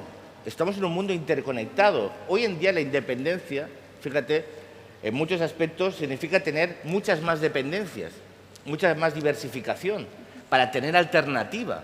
Pero si tú dependes de unas redes, por ejemplo, en las redes de 5G, dependes solo de tecnología china y solo en un operador, tienes un problema. Es como depender solo del gas ruso. No es que no... Ahora porque estamos en guerra con Ucrania, ¿no? Pero el problema es que habíamos llegado a un punto de una dependencia suicida. Porque estamos en un contexto global de confrontación entre poderes hegemónicos. Y eso es un hecho. Ha vuelto, había una portada fantástica, creo que era de Times, que ponía muy interesante. Ha vuelto a la historia, el retorno de la historia. Y la historia ha vuelto. ¿Y qué hay que hacer? Bueno, pues intentar, para garantizar las libertades, los derechos, los servicios, los suministros a nuestros ciudadanos, avanzar hacia una autonomía estratégica en sectores clave donde Europa no lo era y debe serlo. Por lo tanto, ¿es realista? Yo lo que digo, es necesario. Hay que saber cómo lo podemos hacer y hasta dónde podemos llegar. Iván. Yo creo que sí es realista desde el punto de vista de que se han analizado las necesidades y se establecen medidas para tratar de atacar cada uno de esos problemas. Luego hay debates inmensos. Pero mira, desde el punto de vista también de hacia dónde va el mundo, es verdad que vamos en una carrera desmedida hacia una nueva guerra fría, ¿no? Hacia un nuevo mundo bipolar, si no ponemos los remedios para poder evitarlo. Y yo creo que en este sentido es clave que la Unión Europea sea un agente político global con autonomía y con soberanía, precisamente con el objetivo de poder evitar esa confrontación entre dos bloques, de que sea de alguna forma una potencia mediadora, moderadora de las otras grandes potencias. Es decir, que vayamos a una globalización y a un escenario post-Guerra Fría que nos acaba de convertir en la Guerra Fría 2, cambiando a China por Rusia. Y eso lo podemos hacer, pero para eso necesitamos autonomía. Bueno, y cerramos con pregunta a nuestra presidenta. ¿Su nombre, por favor? Verónica. Bueno, habéis levantado la mesa, o sea que muchísimas gracias, porque no era difícil ni por la hora ni por el tema. Yo os voy a preguntar una cosa que es lo que me obsesiona ahora mismo y me gustaría, es más una pregunta para Jordi y para Iván, sobre qué debate ahora ya mismo en la Unión Europea sobre cómo regulamos, cómo frenamos las fake news, como dinamitadoras al mismo tiempo de las campañas electorales. Muy bien. Pues mira, en este momento, y te digo, me he levantado de negociar ayer, en este momento estamos negociando la ley de inteligencia artificial, definitivamente, y hay un capítulo específico que se dedica al tema de las fake news y a la utilización de algoritmos para la generación de fake news. Yo creo que va a quedar bien encompasado teniendo en cuenta que la generación de fake vídeos, de cosas de estas, puede utilizarse también en el ámbito artístico, en el ámbito publicitario o en un videojuego. De hecho, ahora tenemos lío con los de los videojuegos porque creen que es demasiado, pero bueno, en cualquier caso, es un asunto que nos preocupa, que hemos identificado como uno de los grandes problemas y se van a poner encima de la mesa medidas muy concretas para tratar de abortarlo. Vamos a ver si somos capaces. Esta es una de las normas. Ahora también estamos empezando la regulación también de la nueva ley de datos, que prácticamente no hemos hablado de eso, que es otro de los grandes buques, de los portaaviones desde el punto de vista regulatorio. Cuando queráis hacemos una mesa de eso también. Mira, muy rápido, rapidísimo. Aparte de lo que dice Iván, por ejemplo, el tema de las fake news, la injerencia rusa. Hay una comisión específica, que ya va por la segunda, en INGE 1 y este es INGE 2, sobre cómo frenar la injerencia rusa, la injerencia exterior, pero especialmente la rusa, en nuestras democracias. De lo cual pues, hay conclusiones muy interesantes hasta el punto que se ha hecho una segunda comisión específica sobre eso. Hay un Stratcom, hay un grupo en la comisión, bueno, en este caso en el SEAE, de monitorización permanente de la injerencia exterior en las redes y en las informaciones de la Unión Europea. Y es uno de los temas clave, por ejemplo, con el tema de Ucrania, cuando se baneó a RT, ¿no? O se baneó a Russia Today. ¿Qué pasa? Que es que ellos tienen instrumentos, pero no solo aquí en Europa, en Latinoamérica es brutal. Hay una parte muy importante de la información que reciben los ciudadanos, por ejemplo, en Latinoamérica, que viene y procede de estas plataformas que están al servicio de gobiernos, directamente. Entonces, ¿cómo se defienden las democracias, no? Sin caer en lo que combaten, claro. Bueno, pero por eso es necesario espacios de monitoreo, de seguimiento, de control, marcos reguladores, pero siempre buscarán, porque en el fondo esto es una estrategia. O sea, perdóname la simplificación, los malos tienen una estrategia. Y Europa tiene muchas cosas, muchos defectos, pero tiene valores. Europa no hace eso. Europa no lo hace. Pero ellos sí. Y el problema es que eso nos afecta en nuestros procesos de decisión, en nuestras democracias. Y ya ha afectado, es decir, no es que estamos hablando de algo que a futuro, ya ha afectado. Ya ha afectado también en el impulso de movimientos políticos, que han utilizado también redes, canales de información, canales de comunicación, para generar un ambiente social que impulsara el nacimiento de determinadas formaciones políticas, ¿no? Eso, es decir, esto es muy serio, pero bueno, como mínimo siempre decimos que en la Unión Europea tiene puestas las luces largas en el análisis de este tipo de amenazas. Bueno, está muy bien porque además Jordi ahora acababa hablando de la estrategia. Al final, comunicación política es comunicación con estrategia y hemos intentado hablar de esto a través del Big Data o la relación con el Big Data, con Jordi, con Iván, con Noelia. Yo agradeceros muchísimo que hubieseis pensado en mí para moderar esta mesa. Espero haber hecho bien de croupier. La verdad es que nos lo hemos pasado pipa. Hemos empezado hablando o precedidos por un vídeo donde salía De Gaulle, que verdaderamente hizo una cosa o hablaba de hacer una cosa que luego algunos han recuperado muy recientemente, que es aquello de decir que no se tiene que fiar uno de los políticos, que ya te fías de mí haciendo de político, ¿no? Es algo que también es muy contemporáneo. Luego estos días que está de moda o estamos hablando mucho de Italia, ¿no? La dimisión del primer ministro con aquella frase mítica, pobre porco governo, ¿no? Ahora hemos visto ese momento, pobre porca Indra, me ha parecido, es decir, cuando pasan cosas de un lado a otro parece que la culpa la tenga Indra y en definitiva hemos hablado de los datos, que yo creo que lo que se extrae un poquito del debate es que más que de calculadora nos tendrían que servir de brújula, ¿no? En cierta manera, y los utilizamos más habitualmente en clave calculadora. En todo caso, como resumen, yo me quedo con esa idea de Stephen Hawking, que en su día dijo que el gran enemigo del conocimiento no es la ignorancia, sino que es la ilusión de conocimiento, ¿no? Que a veces nos la da ese exceso de datos que no sabemos decodificar o utilizar. El secreto seguramente está en saberlos utilizar bien. Muchísimas gracias a todos. Un café y seguimos y nos vemos. Gracias.